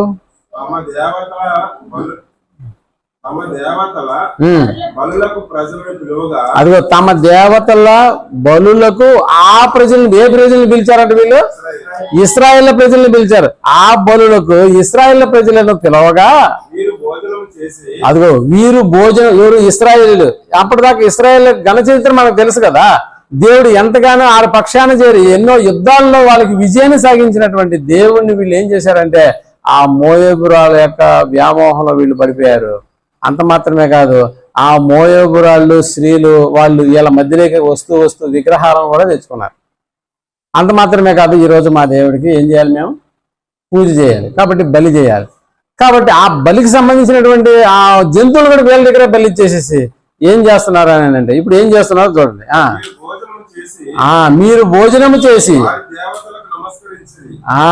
వీరు భోజనం అంటే వాళ్ళ దగ్గరే భోజనం చేసి ఏం చేశారంట? వారి దేవతలకు నమస్కరించిరి. వాళ్ళ దేవతలకు కూడా ఏం చేశారంటే వీళ్ళు ఇది బిలాము నేర్పించినటువంటి బాలాకు బిలాము నేర్పించినటువంటి బోధ. అంటే అప్పుడు వాళ్ళ దేవుడు వాళ్ళకి ఏమైపోయాడు? శత్రువు అయిపోయినాడు. అంటే ఇక్కడ బిలాము బోధన అనుసరించే వాళ్ళు నీలో ఉన్నారు అని ఎవరిని ఎక్కడ హెచ్చరిస్తున్నాడు? పెర్గమా సంఘాన్ని. నిజానికి బిలాము పెర్గమాలో ఉన్నాడా? లేడు. అది ఎప్పుడో చచ్చిపోయాడు, ఎన్నో కొన్ని తరాలు అయిపోయి ఉంటది. కానీ ఆడు బోధించినటువంటి బోధ దాన్ని అనుసరించే వాళ్ళు నీలో ఉన్నారు. మనకు తెలుసు కదా, 1 పేతురు 2వ అధ్యాయం 2వ పేతురు 2వ అధ్యాయము 15వ వచనంలో కూడా పేతురు గారు ఇదే బిలాముల గురించి అదిగో తిన్నని మార్గమును విడచి బెయోరు కుమారుడైన బిలాము పోయిన మార్గమును బట్టి త్రోవ తప్పిపోయిరి. అంటే ఇక్కడ ఇశ్రాయేల్ విషయమే బాలాకు భయపడి వారి విషయంలో వారినే ఓడించడానికి సోదిగాడైనటువంటి ఈ బాలాకును సంప్రదించాడు. అందుకు బాలాకు వారిని శపించినప్పుడల్లా వాళ్ళకి అక్కడ ఇశ్రాయేల్ ప్రజలకు ఆశీర్వాదాలుగా ఉండేటివి. కానీ ఆ తర్వాత ఇశ్రాయేల్ చేతని వ్యభిచరించడానికి అతడు ఏం చేశాడంటే దానికి అనుకూలమైనటువంటి పరిస్థితులను సమకూర్చాడు. అలా చేస్తే వాళ్ళ దేవుడు వారిని ఏం చేస్తాడని తెలుసు, బిలాముకి చంపేస్తాడన్న సంగతి తెలుసు. వారి దేవునికి నచ్చంది ఏంటంటే విగ్రహారాధన, వ్యభిచారం అనేటటువంటిది నచ్చదు. అందుకు వారి మధ్య దేవుడు ఏం చేశాడు, వాళ్ళ మధ్యలోనే ఇప్పుడు తెగులు రప్పించాడా. ఈ కార్యం జరిగిన తర్వాత వాళ్ళ మధ్యలోకి తెగులు రప్పించాడు. సుమారుగా దాదాపుగా 23,000 మంది ఆ తెగులకు మరణించినట్లుగా మనకు చరిత్ర చెబుతుంది. సో దీనికి అంతటికి మూల వ్యక్తి ఎవరయ్యాడంటే బిలాము, ప్లానర్ అనమాట. అతను ప్లాన్. అందుకని పెర్గమా సంఘంలో కూడా ఇలాంటి బిలాములు ఉన్నారా అని అంటే వాళ్ళు త్రోవ తప్పించేటటువంటి వారుగా ఉన్నారు. ఒక రకంగా చెప్పాలంటే పెర్గమా సంఘం లోకంతో రాజీ పడుతున్నటువంటి సంఘం అని చెప్పాలి. లోకంతో రాజీ పడతా ఉంది. ఓకే, వాళ్ళు జాతరలు చేస్తున్నా, మనం కూడా వెళ్దాం అన్నట్లుగా వాళ్ళతో కలిసిపోయి ఆ దేవుళ్ళ ముందు ఆడేటటువంటి నాట్యాలు కూడా వీళ్ళు కూడా ఏం చేస్తున్నారు. మళ్ళీ ఆదివారం అయితే ఎక్కడికి వచ్చేస్తున్నారు, మళ్ళీ సంఘంలోకి వచ్చేస్తారు. అంటే లోకంతో రాజీ. మనకు తెలుసు కదండి, వాళ్ళతో రాజీ పడకపోతే మనం బతకగలమా అనేటటువంటి మాటలు కూడా. వాళ్ళతో రాజీ పడకపోతే మనం బతకగలమా అన్నట్లుగా వాళ్ళు ఏం చేస్తున్నారంటే లోకంతో కలిసి వాళ్ళు ఏం చేస్తున్నారంటే రాజీ పడుతున్నటువంటి సంఘంగా. అందుకని దేవునికి విరోధంగా ఎప్పుడు కూడా మనం లోకంతో రాజీ పడుతున్నటువంటి సందర్భాలు కూడా మన జీవితంలో కూడా మనం జరిగిస్తున్నాం. ఇక్కడ మాత్రమే కాదు, ఏ స్థానిక సంఘంలో కూడా మనం ఆలోచన చేస్తే మనకు తెలుసు లోకంతో రాజీ పడకపోతే మనం ఎలా బతుకుతామండి అనేటటువంటి ఆలోచనలు కూడా మనకు వస్తాయి. మనకు తెలుసు కదా, నెబుకద్నెజరు కాలంలో ఆడు దురాయనే మైదానంలో నిలబెట్టినటువంటి ప్రతిమకు మొక్కని వాడు ఎవడో ఆడనేం చేయాలని శాసనం పుట్టింది. అక్కడ అగ్నిగుండంలో వేసేయాలనేటటువంటి శాసనం బయలుదేరినప్పుడు రాజీ పడ్డారా? అందరూ రాజీ పడ్డారు. కానీ రాజీ పడినటువంటి వాళ్ళలో ముగ్గురు మనకు కనిపిస్తున్నారు. ఎవరు వాళ్ళు? షద్రకు, మెషకు, అబేద్నెగోలు అనేటటువంటి వాళ్ళు. ఇక్కడ మనం ఆలోచన చేస్తే వాళ్ళను బెదిరించినా కూడా వాళ్ళు ఏం చేయలేదు. నెబుకద్నెజరు ఇందుని గురించి మీకు సాక్ష్యం ఇవ్వాల్సినటువంటి అవసరత మాకు లేదు, మేము సేవిస్తున్నటువంటి దేవుడు మమ్మల్ని రక్షించడానికి సమర్థుడు, ఒకవేళ రక్షింపకపోయినను మేము చచ్చిపోవడానికి సిద్ధమే, అంతేగాని నీతో రాజీ పడి శకం తీసుకొని ముక్కు బాగా పెట్టుంటే బాగుండు, ఈ చేతులు ఎట్టు పెట్టుంటే బాగుండు అని మేము నీకు చెప్పడానికి రాలేదు ఇక్కడికి అని ఆ మైదానంలో నిలబెట్టినటువంటి ఆ ప్రతిమకు వాళ్ళు ఏం చేయలేదంటే మొక్కలేదు. అంటే వీళ్ళ యొక్క జీవన విధానం ఎలాగుందంటే దేవుని ఒక పక్షంగా పెట్టుకొని మరొక పక్షంగా లోకంతో రాజీ పడేటటువంటి పరిస్థితి అయితే కనపడలేదు. మనం కూడా చూడండి, ఆదివారం పూట దేవుడా మన సొంత కార్యక్రమం అన్నప్పుడు దేన్ని గెలిపిస్తాం మనం? మన సొంత కార్యక్రమం ఏదుందో దానికే మనం ఓటేస్తాం. అంతేగాని దేవుడు అన్న పదాన్ని పక్కన పెట్టేస్తాం. ఈ వారం కాకపోతే వచ్చే వారం లేదా, వచ్చే వారం లేదా అంటే ఇలాంటి మాటలు మనలోకి ఏమొస్తాయనంటే మనల్ని ఏం చేస్తాయంటే ప్రోత్సహిస్తాయన్నమాట. అది ఎవడు లేటుగా రావట్లేదు, ఎవడు ఆదివారం కరెక్ట్గా వస్తున్నాడు, ఇలాంటివి మళ్ళీ మన ముందు ఉన్నటువంటి వాటిని మనం ఏం చేస్తామంటే ఒక ఆదర్శంగా తీసుకుంటాం. అలాంటివన్నీ కరెక్ట్గా వచ్చేవాడిని ఎప్పుడు ఆదర్శంగా తీసుకోం మనం. సో ఇలాగ మనం ఏం చేస్తున్నామంటే అందుకనే పేతురు, యోహానులు కూడా అంటే యేసుప్రభువు వారు వారికి బోధించినటువంటి విధానాలు కూడా వారు తర్వాత కాలంలో బోధిస్తున్నప్పుడు అంటే లోకం మధ్యలోకి వెళ్ళినప్పుడు కూడా వాళ్ళను చాలా మంది ఏం చేశారంటే బెదిరించారా? పేతురు, యోహానులు కూడా బెదిరించారా? ఈసారి కానీ మీరు యేసుక్రీస్తు నామములో కానీ ప్రకటిస్తే మీ చర్మం వదిలేస్తా అన్నారు. అదే వలవండి అన్నారు వాళ్ళు. ఎందుకు అలాంటి నిర్ణయం చేశారు? అమ్మో ఆడు కొడతాడేమో నేను రాజీ పడలేదు, ఆడు చంపుతాడేమో నేను రాజీ పడలేదు వాళ్ళు. అదే ఒకటే మాట చెప్తాను, మనకు తెలుసు కదా, ఉదయం కూడా ఆన్లైన్లో చెప్పుకున్నాం. దేవుని విషయంలో అంటే వాళ్ళు ఏం చేస్తున్నారంటే మేము మీకు భయపడడం ఇష్టమా లేకపోతే దేవునికి భయపడడం ఇష్టమా అంటే మా జీవితాలు దేవునికి భయపడటమే మేమేం చేసుకున్నాం, నిర్ణయాలు తీసుకున్నాం. కాబట్టి ఆయనకు భయపడి ఆయన చెప్పిన మార్గాల వైపు ప్రయాణం చేసేదానికే మేము ఇష్టపడ్డాం. అంతేగాని మనుషులను సంతోషపెట్టడానికి మా దగ్గర ఏమీ లేదు అనేటటువంటి ఆ రాజీతనాన్ని వాళ్ళు పక్కన పెట్టినట్టుగా కూడా మనకు అర్థమవుతుంది. అందుకని పెర్గమా సంఘంలో బిలాము బోధకు సహకరిస్తున్నటువంటి వాళ్ళు ఉన్నారు. అలాగే నికోలాయితుల బోధ దాన్ని అనుసరించేటటువంటి వాళ్ళు కూడా ఉన్నారా? అవును, ఉన్నారు. ఎలా? నికోలాయితుల బోధ ఏంటి? అరే స్వర్గం లేదు, ఏమి లేదు, అన్ని ఉండేది ఎక్కడో తెలుసా? ఇక్కడే. స్వర్గం నరకం ఎక్కడో ఉండేది, నువ్వు ఎక్కడో ఉన్నాయని నమ్ముతున్నావా? అలా కాదు, అన్నీ ఇక్కడే ఉన్నాయి, అంతా భూమి మీదనే. అందుకని అనుభవించు రాజా, అనుభవించు. నువ్వు అనుభవిస్తేనే కదా మరణం తర్వాత ఎవడు చెప్పాడు చెప్పు? అంటే నికోలాయితుల బోధ ఎక్కడ స్వర్గం లేదు, నరకం అంతకంటే లేదు, అంటే ఇలాంటి వారి యొక్క వైఖరితో కూడినటువంటి ఆ సంఘస్థులు, అంటే అలాంటి వారిని పెర్గమా సంఘం ఏం చేస్తుందంటే సహిస్తుంది, కానీ నిజానికి సహించకూడదు. అలాంటి వారు అక్కడ అలాంటి బోధలు విశ్వసించేటటువంటి వారిని, లోకంతో రాజీపడేటటువంటి వాళ్ళని ఏం చేయకూడదు అని అంటే సహించకూడదు, వాళ్ళని పక్కన పెట్టేసేయాలి. అందుకని మనకు తెలుసు రోమా సంఘానికి రాస్తూ పౌలు గారు 16 అధ్యాయం 17వ వచనం ఈ రీతిగా సెలవిస్తున్నాడు. రోమీలకు రాసిన పత్రిక 16 అధ్యాయం 17వ వచనంలో, సహోదరులారా అది మీరు నేర్చుకున్న బోధకు వ్యతిరేకంగా భేదములను ఆటంకములను అదిగో భేదములు ఆటంకములను కలుగజేయు వారిని ఎలా చేయాలంటే కనిపెట్టి ఉండండి, మిమ్మల్ని బతిమాలుచున్నాను. అంటే సంఘంలో ఏం చేసే వాళ్ళు ఉంటారంట, భేదములు, మనం నేర్చుకున్నటువంటి బోధకు వ్యతిరేకంగా బోధించేవాడు ఎవడైనా ఉంటే ఆయన ఏం చేయమన్నాడు, కనిపెట్టి ఉండండి అని చెప్పి నేను బతిమాలుకొంటున్నాను. అలాంటి వారిలో నుంచి మీరేం చేయాలంట, తొలగిపోండి. అంతేగాని 6 చేసిన దానికి కూడా నువ్వు చేయకొట్టబాకు. 6లో నుండి నువ్వేమైపోవాలి, తొలగిపోండి. దశలోనికి రాసిన 2వ పత్రిక 3వ అధ్యాయం 6వ వచనంలో కూడా ఇదే పౌలు గారు దశలోనికలో ఉన్నటువంటి సంఘాన్ని కూడా హెచ్చరిస్తూ రాస్తున్నటువంటి మాటలు. సహోదరులారా, మా వలన పొందిన బోధ ప్రకారము కాక, అదిగో మా వలన విని బోధ ప్రకారము కాక అక్రమముగా నడుచుకుని ప్రతి సహోదరుని యొద్ద నుండి ఏం చేయాలంట, తొలగిపోండి అన్నాడు. అక్రమంగా నడుచుకునేటటువంటి వాడి దగ్గర నుంచి తొలగిపోండి. అంటే సక్రమంగా నడుచుకునే వాడితోనే నీ ప్రయాణం కూడా కొనసాగాలి. సో ఈ రోజులో మనకు తెలుసు ఆరాధన కూడా ఏముందండి, మా చర్చి చూస్తే దాదాపు 10 మైళ్ళు దూరం ఉంది, కానీ యూట్యూబ్ లో కూర్చుంటే అదే ఆరాధన ఇక్కడ చేసుకోవచ్చు కదా అన్నాడు అనుకో. ఇప్పుడు సక్రమమైన బోధ అక్రమమైన బోధ చెప్పండి. అక్రమా ఎలా అక్రమైంది? ట్యూబ్ లో ఉన్నాం కదా, అందరం ట్యూబ్ లో ఉన్నాం కదా. ఏ ట్యూబ్ లో? యూట్యూబ్ లో ఉన్నాం కదా. యూట్యూబ్ అంటే తెలుగు దాని అర్థం ఏంటో తెలుసా? యు అంటే నువ్వు, నీ గొట్టం అన్నమాట. తెలుగులో దాని అర్థం నీ ఇప్పుడు గొట్టంలో అందరూ ఉన్నారా? యూట్యూబ్ లో చేసి ఆరాధన చేసొచ్చు, కానీ సమాజంగా కూడడం మానవచ్చా? ఎక్కడైతే ఏముంది అదే కదా మాటలు. ఆయన అక్కడ చేసి చెప్తుంటాడు, ఇలా రికార్డింగ్ అవుతున్నప్పుడు కూడా మనకు వచ్చేస్తుంది కదా, మనం ఇంట్లో చేరి కూర్చొని విందాము అని తన చుట్టుపక్కల ఉన్నటువంటి వారిని కూడా సంఘానికి రాకుండా అటు కూర్చోబెట్టుకున్నాడు అనుకో. ఇప్పుడు సక్రమమా అక్రమమా? ఎందుకు ఎంత దూరం నుంచైనా ఈ టైంకి ఇక్కడికి వచ్చేసాం?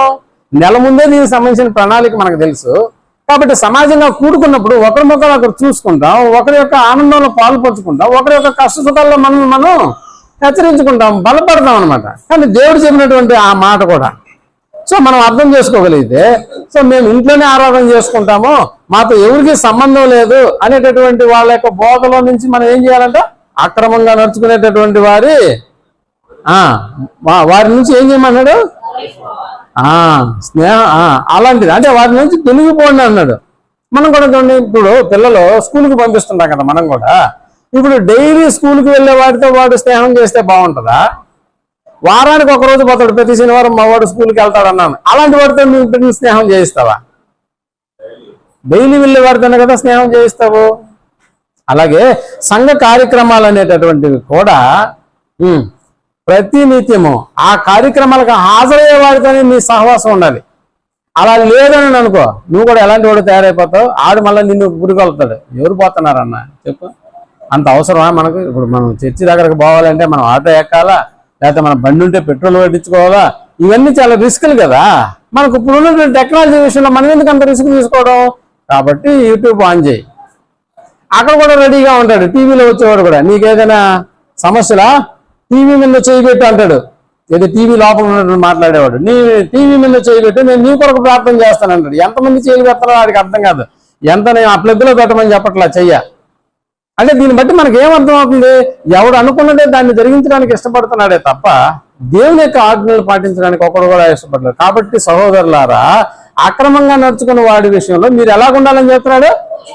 కానీ తర్గమా సంఘంలో పరిస్థితులు ఎలాగున్నాయి? వాళ్ళని ఈ సంఘం ఏం చేస్తుందంటే ప్రోత్సహిస్తూ ఉంది. సరేలే పోతే పోయిన వాళ్ళే అన్నట్టుగా. కాబట్టి ఇక్కడ చెప్తున్నటువంటి మాట 16వ వచనంకి వచ్చేసేటప్పటికి 2వ అధ్యాయం 16. కావున ఏం చేయాలంట? మారు మనస్సు పొందుము, మారు మనస్సు పొందుము. ఎఫ్ఎస్సి సంఘానికి ఏ పదంతో మనకి హెచ్చరించాడు? ఎఫ్ఎస్సి సంఘం ద్వారా మనం నేర్చుకున్నది ఏంటి? ఒకటి కొదువుగా ఉంది. మళ్ళా గుర్తు చేయాలన్నా డైలాగు? అది మీరు ఎప్పుడు మైండ్లో పెట్టుకోవాలి. దాన్ని ఎఫ్ఎస్సి సంఘానికి చెప్పింది ఏంటంటే ఒకటి కొదువుగా ఉంది, ఆ ఒకటి మనలో ఉంచుకోవాలి. అంతేనా? మరి స్ఫురణ సంఘానికి వచ్చేసేటప్పటికి నమ్మకంగా ఉండు, మరణం వరకు నమ్మకంగా ఉండు. ఇప్పుడు పెర్గమా సంఘానికి వచ్చేసేటప్పటికి నువ్వు మారు మనస్సు పొందు అన్నాడు. మారు మనసు పొందు. ఏ విషయంలో మారు మనసు అంటే గుర్తొచ్చింది, అయ్యా నువ్వు బాప్తిస్మానికి ముందు కొన్ని తరగతులు చెప్పావు కదా మాకు, అప్పుడు మేము పొందింది ఏంటి? మారు మనసే కదా. మళ్ళీ ఇప్పుడు కొత్తగా పొందేది ఏంటి అని ఒకవేళ నువ్వు అంటావేమో. జాగ్రత్త. బాప్తిసం పొందేటప్పుడు వాక్యం విన్నాం కదా, మారు మనసు పొందాం కదా, అందుకే కదా మారు మనసు పొందితేనే కదా మాకు మీరేమి ఇచ్చారు? బాప్తిసం ఇచ్చారు. అంటే ఇక్కడ పెర్గమా సంఘస్థులు వాక్యం విని మారు మనసు పొంది బాప్తిసం తీసుకున్న వారేనా, మరి వేరే వాళ్ళు వీళ్ళ? పెర్గమా సంఘంలో ఎవరున్నారండి? వాళ్ళే కదా వాక్యం విన్నారు, వాక్యం విని మారు మనసు పొందారు. మారు మనసు పొంది బాప్తిసం తీసుకున్న వాళ్ళే కదా ఇక్కడ ఉన్నటువంటి వాళ్ళంతా. అయినా బాప్తిసం తీసుకున్నటువంటి వారికి ఇద్దరికి ఇప్పుడు ఏది అవసరం అని చెప్తున్నాడు? మారు మనస్సు అవసరం. మారు మనస్సు అవసరము. అవును, ఇక్కడ మారు మనసు అంటే చేస్తున్నటువంటి తప్పులను, చేస్తున్నటువంటి పొరపాట్లను ఏం చేసుకోవాలని చెప్తున్నాడు? సరి చేసుకో అంటాడు. సరి చేసుకో. మనకు తెలుసు కదా దేవుని యొక్క మనస్సు అంతటా ఆ కాలమందు దేవుడు అందరినీ చూడనట్టుగా ఉన్నాడు. కానీ ఇప్పుడైతే అంతటా అందరూ, చెప్పండి గొంతు రాసిపోతుంది, అంతటా అందరూ ఏమవ్వాలంట? మారు మనసు పొందవరని ఆయన ఏం చేస్తున్నాడు? అపేక్షిస్తున్నాడు. అందరూ మారు మనసు అందరూ అనేటువంటి దాంట్లో బాప్తిసం పొందినవాడు కూడా ఉన్నాడు, బాప్తిసం పొందినవాడు కూడా ఉన్నాడు. కాబట్టి ఇప్పుడు పెర్గమా సంఘం దేనికి మెయిన్ టార్గెట్ దేని గురించి ఇక్కడ మాట్లాడుతున్నాడు అని అంటే చేస్తున్నటువంటి తప్పులు ఏం చేయాలా? సరి చేసుకో. చేస్తున్న పొరపాట్లను సరి చేసుకో. మళ్ళా కూడా చూడండి, నువ్వు సూపర్ అన్నావు, నువ్వు సరిగ్గా ఉన్నావు అని అంటే ఆడు మన మీద కూడా మంచి ఫీలింగ్తో ఉంటాడు. నన్ను గురించి బాగా పొగిడాడు. అదే నువ్వు సరి చేసుకో అన్నావు అనుకో, అప్పుడు దాకా నవ్వేవాడు ఎలా ఫీలింగ్స్ ఎలా మారిపోతాయి? ఫీలింగ్స్ ఎలా చెప్పండి? నువ్వు సరి చేసుకో బాబు అన్నావు అనుకో, నువ్వు లేటుగా వస్తున్నావు కొద్దిగా ముందుగా రా అన్నావు అనుకో, ఫీలింగ్స్ ఎలా ఉంటాయి? అయ్యగారు ఐదుగురుగా నాలని చెప్పాడు అనుకో, వచ్చే వారం కనిపిస్తాడా? నేనే కనిపించానా? ఈయనకి నేనే కనిపించానా? నేను అందుకని ఎప్పుడు కూడా వెనకాల కూర్చొని వెనకాల వెళ్ళిపోతా. అసలు ఈయన కనపడను కూడా కనపడను. ఎవడికి ఇక్కడ నష్టం? ఎవడికి నష్టం? నువ్వు ఒకసారి ఆలోచించి. మన టైం ఎంతవరకు ఎంత టైము అంత టయానికంటే 15 నిమిషాలు ముందు రావడం అనేటటువంటిది. రైలు వెళ్తున్నప్పుడు రైల్లో టికెట్ రిజర్వేషన్ చేసుకున్నావు కదా, ఒక అరగంట తర్వాత వెళ్ళు. గంట ముందే అక్కడ వెయిట్ చేస్తావా? అక్కడ చీకటి చేత కొట్టించుకుంటా ఉంటావు. ఇక్కడ వస్తే ఫ్యాన్ ఉంటుంది నీకు, ముందుగా వచ్చినటువంటి సహోదరులను పలకరిస్తావు. కానీ అది లేదే మన దగ్గర. చాలా మంచిది కదా మీరు లాస్ట్లో అయినా వచ్చినారు, వెరీ గుడ్ మీరు ఆయన అన్నావు అనుకో, అప్పుడు మనోడు కాళ్ళ దగ్గర వస్తారు. ఇది పాస్ట్ అంటే ఇలా ఉండాలి.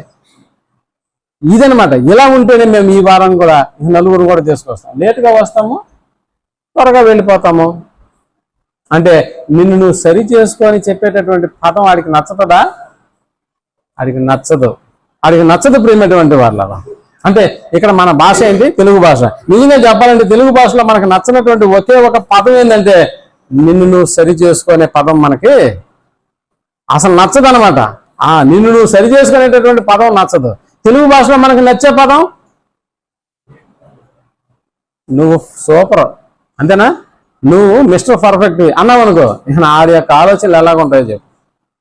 అంటే సరి చేసుకో అని చెప్పినప్పుడు మన యొక్క వైఖరి ఎలా మారుతుందంటే ఈయనకి ఇంక వేరే వాళ్ళు కనపడరు, నేనే ఇతనికి ఏమై ఉన్నా టార్గెట్, నేనే ఇతనికి టార్గెట్ అయినాను అన్నట్టుగా. అంటే మిగిలిన వాళ్ళందరూ కూడా వదిలేస్తాడు, కానీ నన్ను మాత్రం ఏం చేస్తున్నాడు? నిజంగా చెప్పండి, వాక్యం ఎవరికండి? మనకే కదా, మన కోసమే కదా దేవుడు రాయించినటువంటిది. ఇక మనల్ని మనం హెచ్చరించుకోకపోతే ఎవరు వచ్చి మనల్ని హెచ్చరిస్తాడు చెప్పండి?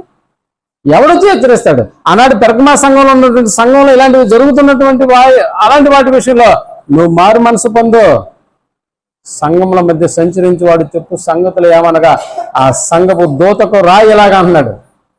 ఏం జరగాలి నీలో? మేము వాక్యం వినేటటువంటి వారిని, ఒకవేళ బోధకుడు వాక్యం వినేవారిని టార్గెట్ చేయకపోతే, వాక్యం వినడానికి వస్తున్న మిమ్మల్ని టార్గెట్ చేయకపోతే, వాక్యం చెప్తున్న మమ్మల్ని దేవుడు ఏం చేస్తాడు? మమ్మల్ని టార్గెట్ చేస్తాడా? మమ్మల్ని టార్గెట్ చేస్తాడా లేదా? చేయడంటారా?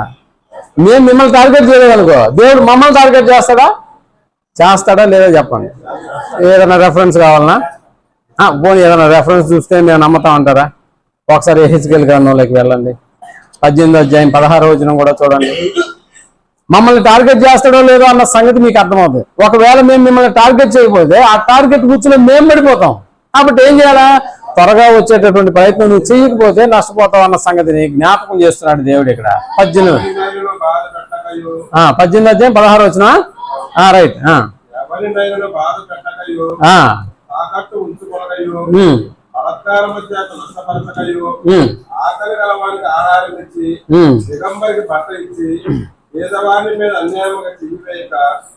సారీ, 3వ అధ్యాయం 16 అనుకుంటాను. ఇశ్రాయేలు మీద నిన్ను కాపరిగా ఉంచానన్న పదం చూడండి. ఒకసారి నేను తప్పు రాసుకున్నాను.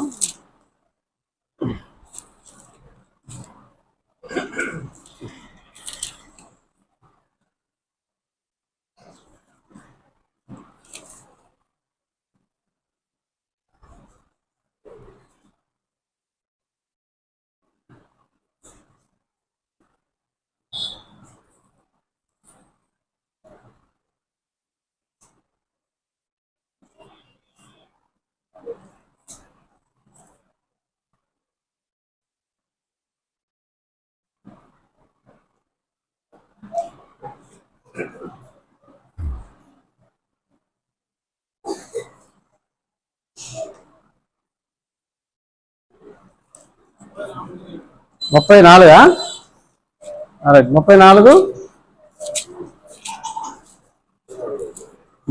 అధ్యాయం. Right, correct.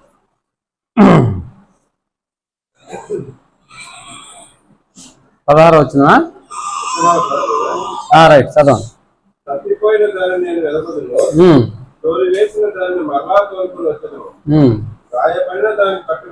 కాదు బ్రదర్, వివరగా 2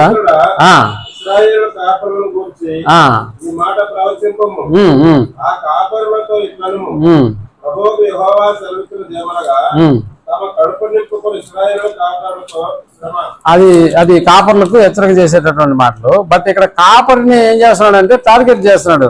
నువ్వు వాడు చేస్తున్నటువంటి ఆ దుష్టక్రియల విషయంలో నువ్వు వాడిని కానీ హెచ్చరించకపోతే ఆడు చచ్చిపోయినప్పుడు వాడిని ఏం చేస్తానన్నాడు? నిన్ను టార్గెట్ చేస్తానన్నాడు. ఈ పదం మనకి నేను ఈ వచనం మీకు బాగా తెలుసుండదు అనుకుంటాను. అంటే ఇక్కడ హెచ్చరిక చేసేటటువంటి బాధ్యతను ఎవరికి ఇచ్చాడు దేవుడు అని అంటే ఇశ్రాయేలుకు కాపరిగా ఉన్నటువంటి వాళ్ళకి అక్కడ నియమించినట్టుగా మనకు అర్థమవుతుంది. కాబట్టి ఇశ్రాయేలుకి హెచ్చరిక చెయ్యి.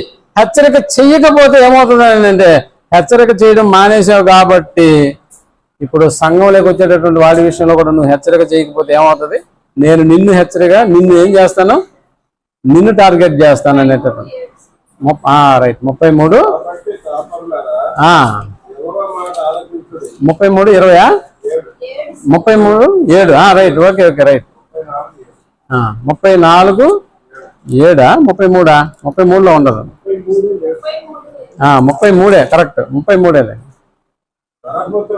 అది నరపుత్రుడా, నేను నిన్ను ఇశ్రాయేలుకు కావలి వారుగా నియమించున్నాను కనుక నీవు నా నోటి మాటలు విని నాకు ప్రతిగా వాళ్ళని హెచ్చరిక చేయవలెను. నా నోటి మాట ప్రకారం నువ్వు వాళ్ళని ఏం చేయాలి? హెచ్చరిక చేయాలి.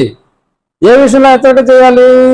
హెచ్చరిక చేయవలెను. దుర్మార్గుడా, నీవు నిశ్చయముగా మరణము నొందుదువు అని దుర్మార్గునికి నేను సెలవీయగా అతడు తన దుర్మార్గతను విడిచి జాగ్రత్త పడినట్లు నీవు ఆ దుర్మార్గునికి నా మాట తెలియజేయని ఎడల్లా ఆ దుర్మార్గుడు తన దోషమును బట్టి మరణము నొందును, కానీ అతని ప్రాణమును గూర్చి నిన్ను అంటే ఇప్పుడు టార్గెట్ ఎవరైపోతున్నారు? కాపరిగా ఉన్నటువంటి వాళ్ళు టార్గెట్ అయిపోతారు. కాబట్టి ఇక్కడ మనల్ని హెచ్చరించేటటువంటి ప్రతి మాట కూడా మనం ఎలా తీసుకోవాలి ఇక్కడ అని అంటే నిజంగా మనకు తెలుసు ప్రేమటువంటి వాళ్ళ ఇలా హెచ్చరిక చేస్తే మనం కూడా ఎలా ఫీల్ అవుతుంటామంటే అరే ఈయన హెచ్చరిస్తే ఈయన ఈ వారం నుంచి రాడు, ఇంతేనా? కాబట్టి మనకి ఇక్కడ మంది కావాలి. ఇప్పుడు మందితో అవసరం లేదు కదా మనకి. సో మనకు తెలుసు కదా. సో అందుకని ఇక్కడ సంఘానికి మానేస్తాడేమోనని భయపడుతున్నావు, ఇంకా కుటుంబం మొత్తం ఆగిపోతారేమోనని భయపడుతున్నావు. అలాంటి భయాలు నీకు అవసరం లేదు. నువ్వు హెచ్చరిక చేయకపోతే దేవుడు నేను నిన్ను టార్గెట్ చేస్తాను, జాగ్రత్త అంటాడు. నువ్వు వాడి విషయంలో నువ్వు ఉత్తరవాది అవుతావు. అందుకని నువ్వు ఏం చేయాలంటే హెచ్చరిక చేయన్నాడు. మళ్ళీ 20వ వచనంకి వచ్చేసేటప్పటికి మనల్ని ఏం చేయమన్నాడు? మళ్ళా ఆ పెర్గమా సంఘంలో మనకి అడుగుతున్నప్పుడు అక్కడ చెబుతున్నటువంటి మాటలను బట్టి మారు మనసు పొందుము. ఏం చేస్తానంట? లేని ఎడల నేను మీ యొద్దకు త్వరగా వచ్చి నా నోట నుండి వచ్చు ఖడ్గము చేత యుద్ధము చేస్తాను అన్నాడు. అంటే పరిపాలనా రంగంలో నిజంగా తగు చర్యలు అనేటటువంటివి ఒకవేళ తీసుకోకపోతే, అంటే హెచ్చరికలు జారీ చేయకపోతే, మనం చూడండి అప్పుడప్పుడు ఏదైనా ట్రైన్ యాక్సిడెంట్ అయింది అనుకోండి, బోగీలన్నీ తలకిందులైపోయి అందులో ప్రయాణిస్తున్న వాళ్ళందరూ కూడా మరణించేశారు అనుకోండి, ఎక్కడో ఢిల్లీలో ఉన్న రైల్వే శాఖ మంత్రి ఏమంటాడు? మీడియా ముందుకు వచ్చి ఇది నా తప్పిదం వల్లే జరిగింది కాబట్టి నేను నా పదవికి రాజీనామా చేస్తున్నాను అంటాడా లేదా? ఇది నా తప్పిదం వల్ల జరిగింది అంటాడు. అసలు వీడేమన్నా జెండా ఊపేవాడా? ట్రైన్ నడిపేవాడా? కాదు. అంటే పరిపాలనా రంగంలో దాని మెయిన్ క్యారెక్టర్ ఆడికి పడిపోద్ది అన్నట్టుగా చెప్తున్నాడు అనమాట. ఎందుకంటే నేను వారి విషయంలో జాగ్రత్తలు తీసుకోమని నేను ఏం చేయలేదంటే హెచ్చరిక చేయలేదు. అలాగే స్థానిక సంఘానికి ఎవడన్నా లేటుగా వచ్చాడు అనుకో, ఆ లేటుగా వచ్చిన ఏం చేయాలి? నాకు తెలిసిన ఒక స్థానిక సంఘం గూడూరులో ఉండేది, సోదరులు థామస్, కొంతమందికి తెలిసి ఉండొచ్చు. 10 గంటలైతే గేట్ వేసేస్తాడు, తాళం కూడా వేసేస్తాడు. నువ్వు రాబలేదు, నువ్వు వెళ్ళిపోయి ఇంటికి అంటాడు అంతే. స్కూల్లో కూడా మనకు తెలుసు కదా, ప్రార్థన టయానికి ఒక స్టూడెంట్ పోకపోతే ఏం చేస్తారని కొంచెంసేపు నిలబెట్టి ఆ తర్వాత గుంజిళ్ళు తీసి లోపలికి పంపిస్తాడు టీచరు. కానీ ఇక్కడ అట్లా చేయలేదు అతను. తాళం వేసేస్తారని అంటే వేరే సంఘం ఈంది అని ఉండేది ఇక్కడ. ఇంతేనా మనకు వచ్చే డైలాగు? ఈందేనా? ఈయన పెద్ద టెక్కులేమ్మా, మాకు తెలియదు కదా, అసలు ఇక్కడికి రాకూడదు, నేను చెప్తానే ఉండేనా? ఇలాంటి మాటలేనా మనం మాట్లాడుకునేది? అవును ప్రేమటువంటి వాళ్ళు. అంటే లేటుగా వచ్చినా కూడా వాడికి ఎందుకు నువ్వు హెచ్చరిక చేయట్లేదు? అసలు రాని వారి విషయంలోనే హెచ్చరిక లేదు. ఇక దేవుడికి ఇవ్వనటువంటి వాటి విషయంలో, దేవుడికి ఇవ్వనటువంటి వాటి విషయంలో ఎవడు చూడలేదు. నువ్వు ఎంత ఇస్తున్నావు కూడా తెలియదు, బట్ ఇవ్వకపోతే నష్టపోయేది నువ్వే అనేటటువంటి హెచ్చరిక మాటలు ఎవరు ఇవ్వాలి? కాపర్ అనేటటువంటి ఆ హెచ్చరికను మనం తీసుకోవాలా వద్దా? అలా చేయకపోతే వారి విషయంలో ఇక్కడ కాపరిగా ఉన్నటువంటి వాళ్ళు ఏమైపోతారంటే ఉత్తరవాదులు అయిపోతారు అన్న సంగతి మనకు తెలుసు. నిజంగా మనకు తెలుసు. హెచ్చరిక అనేటటువంటిది మనకు మంచిదే కదా, మంచిదేనా కాదా? హెచ్చరిక చేస్తున్నట్టుంటే మనం దాన్ని పాజిటివ్గా తీసుకోవాలి తప్ప నెగిటివ్గా తీసుకున్నాం అనుకో, ఇక్కడ మేము నెగిటివ్ అయిపోతాం. సో అందుకని మనం అప్పుడప్పుడు కూడా యాడ్ వస్తుంది, మరొక మంచిదే. దేన్ని బట్టి మంచిది అని చెప్తున్నావు? సర్ఫెక్సల్ ఉంది కదా అంటావు. మరి హెచ్చరిక మంచిది కాదా? హెచ్చరిక కూడా మంచిదే. దేనికి హెచ్చరిక కూడా మంచిదే? మారు మనసు పొందుతావు కాబట్టి. ఇక్కడ నువ్వు మారు మనసు పొందాలి కాబట్టి అందుకని మారు మనసు పొందకపోతే, అదే 16వ వచనంలో చెప్తున్నాడు, మారు మనసు పొందకపోతే నేను మీ యొద్దకు త్వరగా వచ్చి నా నోట నుండి వచ్చి ఖడ్గము చేత వీరితో యుద్ధం చేస్తాడా? దేవుడే యుద్ధం చేస్తాడా? మారకపోతే దేవుడే యుద్ధం చేస్తాడా? యెరెమీయా 21వ అధ్యాయం 5వ వచనం చూద్దాం. యెరెమీయా గ్రంథము 21వ అధ్యాయం 5వ వచనం. 21వ అధ్యాయం. కోపమును రౌద్రమును అతి ఉగ్రతయు కలిగిన వాడై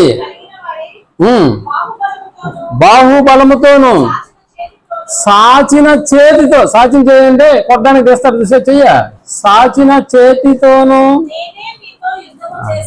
నేనే మీతో యుద్ధం చేస్తాను. ఏమండి ఇన్ని డైలాగులు అవసరం దేవునికి? బాత్రూంలోకి వెళ్ళి బయటకు వస్తే చాలు, జారి పడ్డా ఉంటాయి, ఇక అయిపోయినట్టేనా మన బతుకు? అంతేనా కాదా? ఏం చేయాల్సిన అవసరం, ఆయన ఛార్జింగ్ చేయి మన మీద చేయించాల్సిన అవసరం లేదండి. నువ్వు బాత్రూంలోకి వెళ్ళరా, ఎలా వస్తావు చూస్తానన్నాడు అనుకో, అంతే. అప్పటిదాకా పాట పాడుకుంటూ వేసుకుంటూ వెళ్తావు, స్నానం చేస్తా, బయటకు వచ్చేటప్పుడు టక్కా అని చావటం అంతే. ఆ తలపోయి ట్యాప్ నేను పడుతుంది వెనక భాగం అంతా దాని మీద మనకు ఎప్పుడు తెలియదు. అది కూడా ఒక మారణాయుధం అన్న సంగతి మనకు తెలియదు. మనం చెప్పగానే నీళ్ళు వచ్చేస్తాయి, అది వేడి నీళ్లు చన్నీళ్ళు అనుకుని మనం స్నానం చేసినానికి వెళ్తాం. బట్ అదే మనకు ఏమైపోతుందో తెలుసా, మనల్ని పండబెట్టడానికి అది ఒక ఆయుధం అయిపోతుంది. దేవుడు యుద్ధం చేస్తాం, చాసిన చేతితో కొట్టాల్సిన అవసరం లేదు. అందుకని ప్రతి హెచ్చరిక మన జీవితాల్లో ఎలా ఉండాలి అని అంటే అది మారు మనసు పొందే విధంగా ఉండాలి అనేటటువంటి విషయం. అందుకని మనకు తెలుసు కదా, ఏశావుని గురించి కూడా ఆ ఒక మాట రాశాడు. ఒకసారి మనం హెబ్రీయులకు రాసిన పత్రిక 12వ అధ్యాయం 16వ వచనంలో ఏశావు మనకు తెలుసు కదా, ఏశావు వాళ్ళ తమ్ముడు యాకోబు ఒక్క పూట కూటి కొరకంట తన జ్యేష్ఠత్వపు హక్కును అమ్మివేసిన ఏశావు వంటి భ్రష్టుడైనను వ్యభిచారి అయినను ఉండునేమో అని జాగ్రత్తగా చూసుకోండి. తర్వాత ఏశావు ఆ తర్వాత ఆశీర్వాదము పొందగోరి కన్నీళ్లు విడుచుతూ దానికోసము శ్రద్ధగా వెతికినను మారు మనసు పొందే అవకాశము లేక. అంతేనా అమ్మ? చాలా మందికి నిద్ర వస్తుంది, జాగ్రత్త. మారు మనసు పొందకపోతే మళ్ళీ ఇదే పరిస్థితి. మళ్ళీ ఇందాక చెప్పాను కదా, బాత్రూమ్ సీన్ మళ్ళా రిపీట్ కాకుండా చూసుకున్నాం మనం. చాలా జాగ్రత్తగా వినండి. ఆయన చెప్తాడు మారు మనసు పొంద అవకాశము లేక అన్నాడా, దొరకక. అంటే మారు మనసు పొందడానికి కూడా తిరిగాడా మళ్ళా? తప్పు చేసేసాను, ఆ రోజు బోధకుల మాట వినుంటే బాగుండేది అన్న ఆలోచన ఏం మనుషుడికి కలగట్లేదు. నన్నే టార్గెట్ చేస్తావా? అవును, నువ్వే నా టార్గెట్. ఎందుకు? లేకపోతే నేను ఆయనకి టార్గెట్ అవుతా. ఇలాంటి ఆలోచనతో ప్రతి మనిషిని హెచ్చరిక చేస్తున్న ప్రతిసారి ఆ హెచ్చరిక మనలో ఏం తీసుకురావాలంటే మారు మనస్సును తీసుకొని రావాలి. మారు మనసుని, ఆ మారు మనసు దొరకక ఏసే పరిస్థితి ఏమైందంట? మారు మనసు దొరకక విసర్జింపబడిను. అంటే ఆ అవకాశం కోసం ఎదురు చూశాడంట. మళ్ళా అసలు అవకాశమే దొరకలేదని చెప్తున్నాడు. అవకాశమే దొరకలేదు. ఎలా దొరుకుతుంది చెప్పండి? కాళ్ళు చేతులు అన్ని బాగున్నంత వరకు నీ ఇష్ట ప్రకారం తిరిగావు.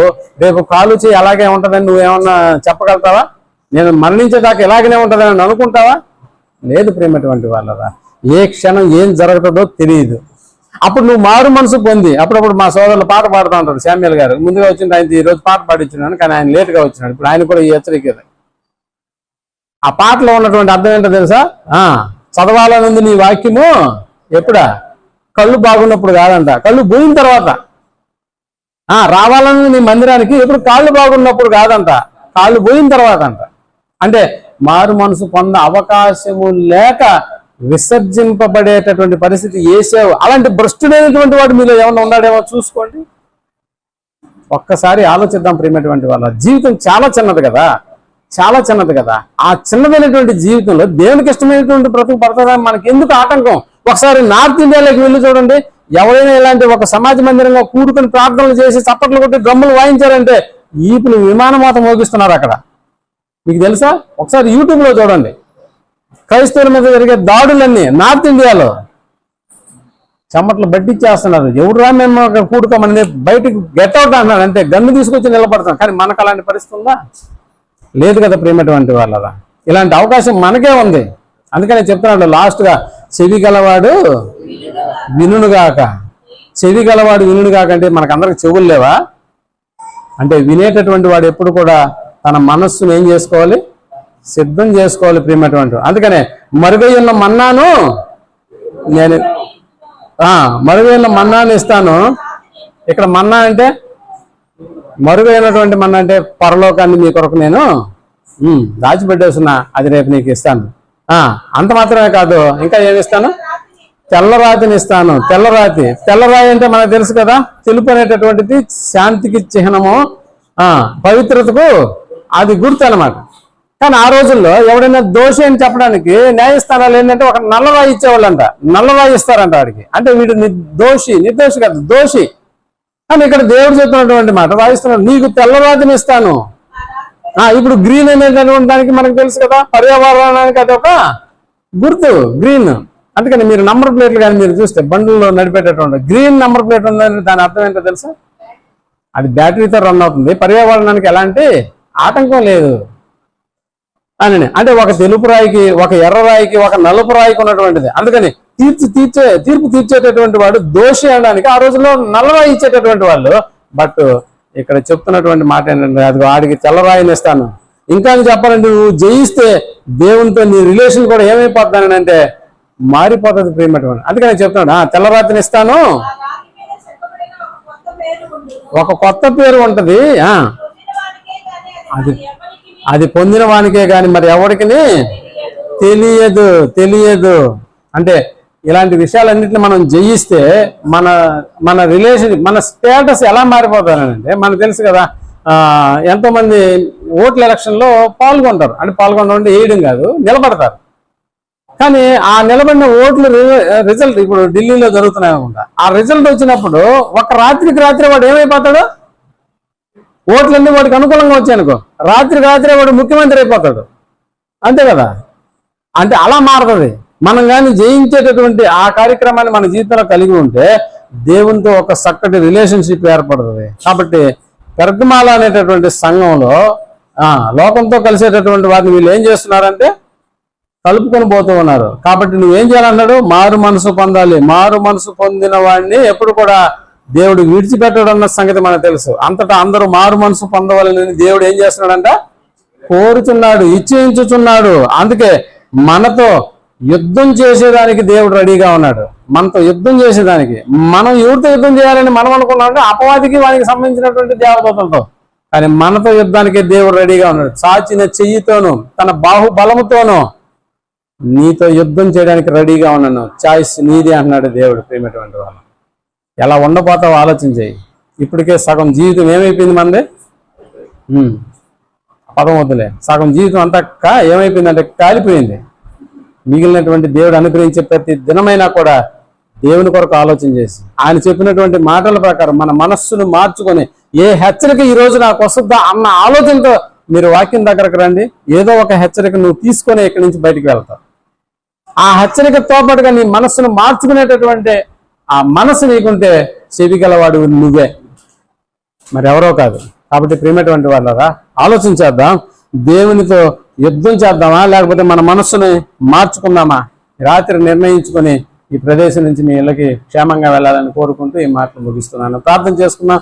ప్రేమ కలిగిన మా గొప్ప తండ్రి, ఉన్నతమైనటువంటి మీ మాటల పట్ల లక్ష్యం ఉంచడానికి నీ బిడ్డలు ఎంతో ఆసక్తితో సమయానికి ఇక్కడ చేరుకొని ఉన్నతమైనటువంటి మీ మాటలను విని ఆలోచన చేసి నానాటి బాప్తిసం తీసుకున్న వాడికి కానీ తీసుకున్నటువంటి వాడికి కానీ మీరు పెర్గమా సంఘంలో నుంచి మాకు చెప్తున్నటువంటి బోధ మారు మనసు పొందాలి అనేటటువంటి బోధ. పొందకపోతే మీరే యుద్ధానికి దిగుతారన్న సంగతిని బట్టి మేము మాట్లాడుకున్నాం. అందుకని నాన్న ప్రతి హెచ్చరిక మా మనస్సులలో మేము వాటిని నింపుకొని మీతో యుద్ధానికి సై అనకుండా మారు మనసుకు మాత్రమే మేము సై అనేటటువంటి ఓటును వేసి మీకు అనుకూలంగా ఈ బ్రతుకును బ్రతికి జీవితాన్ని ముగించి మీరున్నటువంటి లోకాన్ని మేము హస్తగతం చేసుకునేటటువంటి భాగ్యాన్ని మాకును ప్రసాదించమని కోరుకుంటూ ఈ యొక్క ప్రార్థనను మా రక్షకుడును మీ ప్రియకుమారుడైనటువంటి యేసు ప్రభుల వారి నామములో ప్రార్థించి అడిగి వేడుకొనుచున్నాను తండ్రి. అందరికీ